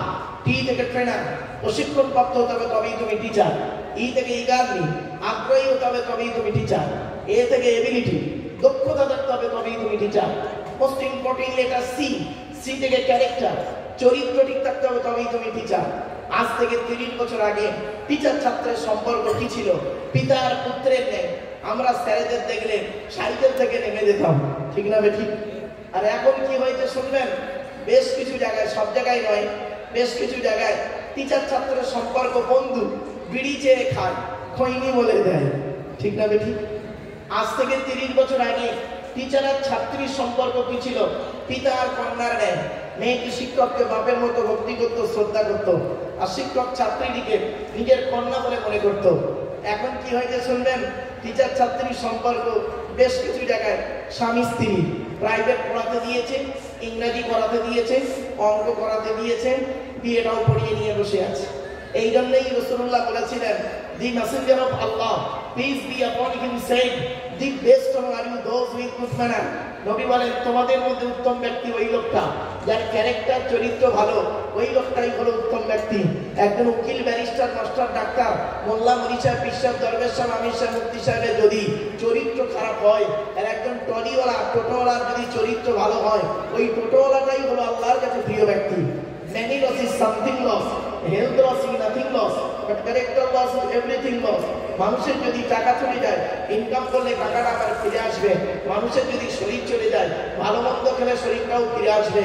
কিন্তু বন্ধুরে, মানুষের যদি চরিত্র চলে যায়, চরিত্র কিন্তু আর ফিরে আসবে না। তাই নবীজি বলেছিলেন, দুই ঠোঁটের মাঝখানে, দুই রানের বীজখানে দুটো জিনিসের গ্যারান্টি তোমরা আমাকে দাও, আমি মুহাম্মদ সাল্লাল্লাহু আলাইহি ওয়াসাল্লাম তোমাদের জান্নাতের গ্যারান্টি দিয়ে দেবো। এইচ থেকে অনেস্টি, সততা থাকতে হবে তবেই তুমি টিচার। ই থেকে আরবি, টিচার হতে গেলে আগে আগে আসতে হবে। আর থেকে রেগুলারিটি, নিয়মিত ক্লাস করতে হবে তবেই তুমি teacher. Trainer, eagerly, ability, character, honesty, আরবি, রেগুলারিটি, এতগুলো গুণ যার মধ্যে আছে, he is a really teacher. তিনি বলেন সত্যিকারের একজন টিচার। আমার বলার উদ্দেশ্যটা কি? আল্লাহ নবী বলেছেন ইন্নামা বুইসতু মুআল্লিমা, দুনিয়ার মানুষ মুহাম্মদকে আল্লাহ বিশ্বের মানুষের টিচার করে পাঠিয়েছেন। আচ্ছা বাবাজিরা, এখানে যারা মুরব্বীরা বসে আছেন, বাবাজির মুরব্বীরা, যুবক ভাইরা, একটু বলুন তো দেখি, এই পৃথিবীতে আপনাদের এই বাগমারা গ্রামে হিন্দু মুসলিম সকলকেই বলছি, এই পৃথিবীতে আপনাদের চোখে কি এমন কোন টিচারকে দেখেছেন যিনি 60 বছর বয়স পর্যন্ত চাকরি করেছেন, ছেলে মেয়েদের পড়িয়েছেন 60 বছর বয়স পর্যন্ত? আর সেই টিচারকে আপনি জিজ্ঞাসা করুন, স্যার আপনি 60 বছর বয়স পর্যন্ত এই স্কুল, মাদ্রাসা, কলেজ, ইউনিভার্সিটিতে পড়িয়েছেন, তো 60 বছর জীবনে আপনার শিক্ষকতার জীবনে আপনি যত ছাত্রছাত্রী পড়িয়েছেন প্রত্যেকটাই 100% পারফেক্ট বলতে পারবেন? আরে ভাই বলুন না, পারবেন না। তবে তিনি এতটুকু বলতে পারেন যে আমার জ্ঞান মতে আমি যত ছাত্রছাত্রী পড়িয়েছি 99.9% পারফেক্ট। দু একটা চুচ্ছাচুচ্ছি কাজ হতে পারে, ঠিক না ঠিক? কিন্তু দুঃখের বিষয় কি জানেন, শুনলে চমকে যাবেন, এই পৃথিবীতে একজন টিচার এসেছিলেন, এই পৃথিবীতে একজন টিচারের আগমন ঘটেছিল। টিচারের জন্ম হয়েছিল কবে জানেন? 570 খ্রিস্টাব্দে 29 আগস্ট সোমবার। আর ওই টিচার পৃথিবী ছেড়ে চলে গেলেন 632 খ্রিস্টাব্দে জুন মাসের 8 তারিখ সোমবার। এই 62 বছর জীবনে, টিচিং জীবনে, তিনি জীবনে কোনোদিন মিথ্যা কথা বলেননি। আর শুধু তাই নয়, সেই টিচিং জীবনে যত ছাত্রছাত্রী তৈরি করেছেন তাদেরকে বলে সাহাবী সাহাবিয়া। যত ছাত্রছাত্রী তৈরি করেছেন সেই টিচার নিজেই সার্টিফিকেট দিচ্ছে তার ছাত্রছাত্রীদের সম্পর্কে।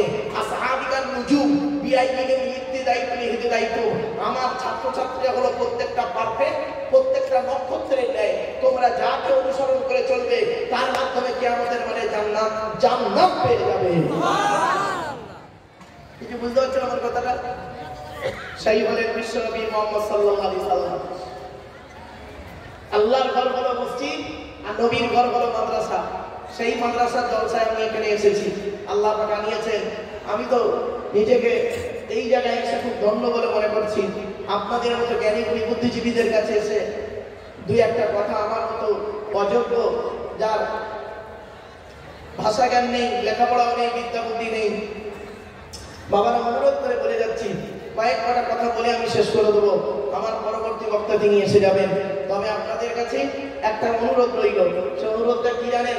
এই মাদ্রাসার প্রতি আপনারা লক্ষ্য রাখবেন, এই মাদ্রাসার ছেলে মেয়েদের প্রতি লক্ষ্য রাখবেন, এই মাদ্রাসার টিচারদের প্রতি লক্ষ্য রাখবেন, এই মাদ্রাসার ছেলে মেয়েদের খাওয়া দাওয়ার জন্য আপনি লক্ষ্য রাখবেন। শুনে রেখে দিন, আপনারা যদি মাদ্রাসায় দান করেন, আল্লাহর রহমত আপনাদের বাড়িতে পৌঁছে যাবে। অনুরোধ করে বলে যাচ্ছি, আপনারা টাকা পয়সা, চাল ডাল আলু পেঁয়াজ তেল, শুধু তাই নয়, যা কিছু পারেন মাদ্রাসাতে আপনারা দান করুন। মনে রাখবেন, দানের কোনো বিকল্প নেই। আল্লাহর কোরআন বলছে, মৃত্যু আসার আগে তোমরা দান খয়রাত গুলো করো, কবরে শুয়ে শুয়ে সওয়াব পাবে। নবীজি বলেছেন, মানুষ মারা যায়, আমলের দরজা বন্ধ হয়ে যায়, তিনটে দরজা খোলা থাকে। সাদাকাতুন জারিয়া, পৃথিবীতে যদি কোনো দান খয়রাত করে যাও, কবরে শুয়ে শুয়ে সওয়াব পাবে। 2 নাম্বার হলো আও ইলমিন ইনতাফাউ বিহি, যদি পৃথিবীতে বিদ্যা রেখে যাও, তোমার রেখে যাওয়া বিদ্যা থেকে মানুষ যদি উপকৃত হতে পারে, কবরে শুয়ে শুয়ে সওয়াব পাবে। 3 নাম্বার হলো আও ওয়ালাদিন সালিহিন ইয়াদউলাহু, পৃথিবীতে যদি নেক্সট সন্তান জন্ম দিয়ে যাও, নেক্সট সন্তান দোয়া চাইলে কবরে শুয়ে শুয়ে সওয়াব পাবে। তাই আপনাদের বলি, এই পৃথিবী শুরু হয়েছে একদিন, এই পৃথিবী ধ্বংস হবে একদিন। পৃথিবী ধ্বংসের কয়েক কটা লক্ষণ বলে যাচ্ছি, দয়া করে শুনে নিন, এখনই শেষ করে দেবো, বাপ চিন্তা নেই। 1 নম্বর নবীজি বললেন, পৃথিবী ধ্বংসের লক্ষণ হলো বিদ্যা সমাজ থেকে উঠে চলে যাবে। আজ মাধ্যমিক, উচ্চ মাধ্যমিক, বিএ পাস, এমএ পাস, আলেম, হাফেজ, মাস্টার, ডাক্তার, ইঞ্জিনিয়ার, প্রফেসর বেড়ে গেল। বুড়ো বুড়ি বাম্মার অনেকে ভাতও দেয় না, খবরও নেয় না, ঠিক না ঠিক? 2 নম্বর পৃথিবী ধ্বংসের লক্ষণ হলো ব্যভিচার বেড়ে যাবে, ওয়াইফসাম জিনা, ব্যভিচার বেড়ে যাবে। ঘরের বাইরে এখন ব্যভিচার চলছে, ঘরের ভেতরে এখন ব্যভিচার চলছে।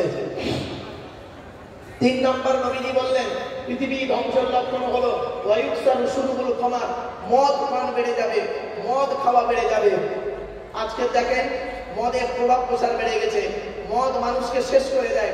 বাবা ডাক্তাররা আছেন, তারা ভালো জানেন। অনুরোধ করে আপনাদেরকে বলছি, মদ থেকে দূরে সরে থাকুন।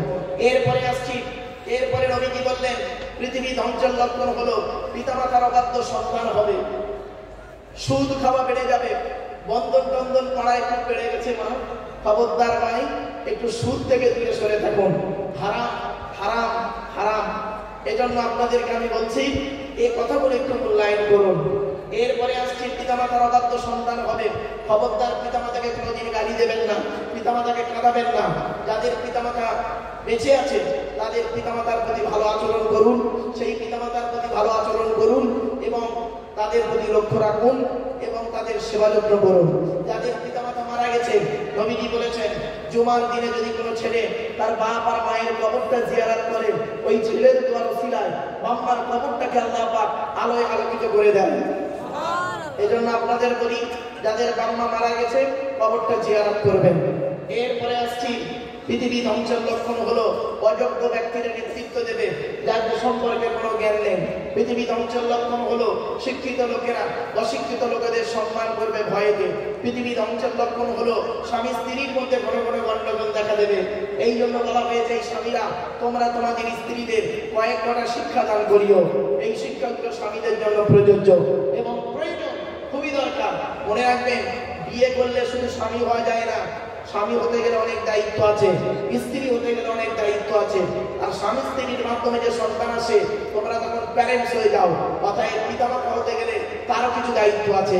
কিয়ামতের মাঠে আপনাকে প্রশ্ন করা হবে পৃথিবীতে স্বামী হিসাবে কত পারফেক্ট ছিলেন, ভালো ছিলেন, স্বামী হিসাবে কতটা পারফেক্ট, স্ত্রীর দায়িত্ব পালন করেছিলেন, পিতা হিসাবে কেমন ছিলেন, ছেলে মেয়ের দায়িত্ব পালন করেছিলেন, ছেলে হিসাবে কতটা ভালো ছিলেন, পিতামাতার দায়িত্ব পালন করেছিলেন, ভাই হিসাবে কত ভালো ছিলেন, ভাই বোনের হকটা আদায় করেছিলেন, চাচা হিসাবে কত ভালো ছিলেন, ভাই বোনের সম্পত্তিটা ঠিক মতো দিয়েছিলেন না নিজের নামে রেকর্ড করতে বসেছিলেন। কিছু বুঝতে পারছেন? অনেক আছে দেখবেন বাপ মারা গেছে, চাচা বেঁচে আছে, ছোট ছোট ভাই বোনের সম্পত্তি নিজের নামে রেকর্ড করতে বসে আছে। তাই আপনাদেরকে আমি অনুরোধ করে বলে যাচ্ছি বাবা এই মাদ্রাসার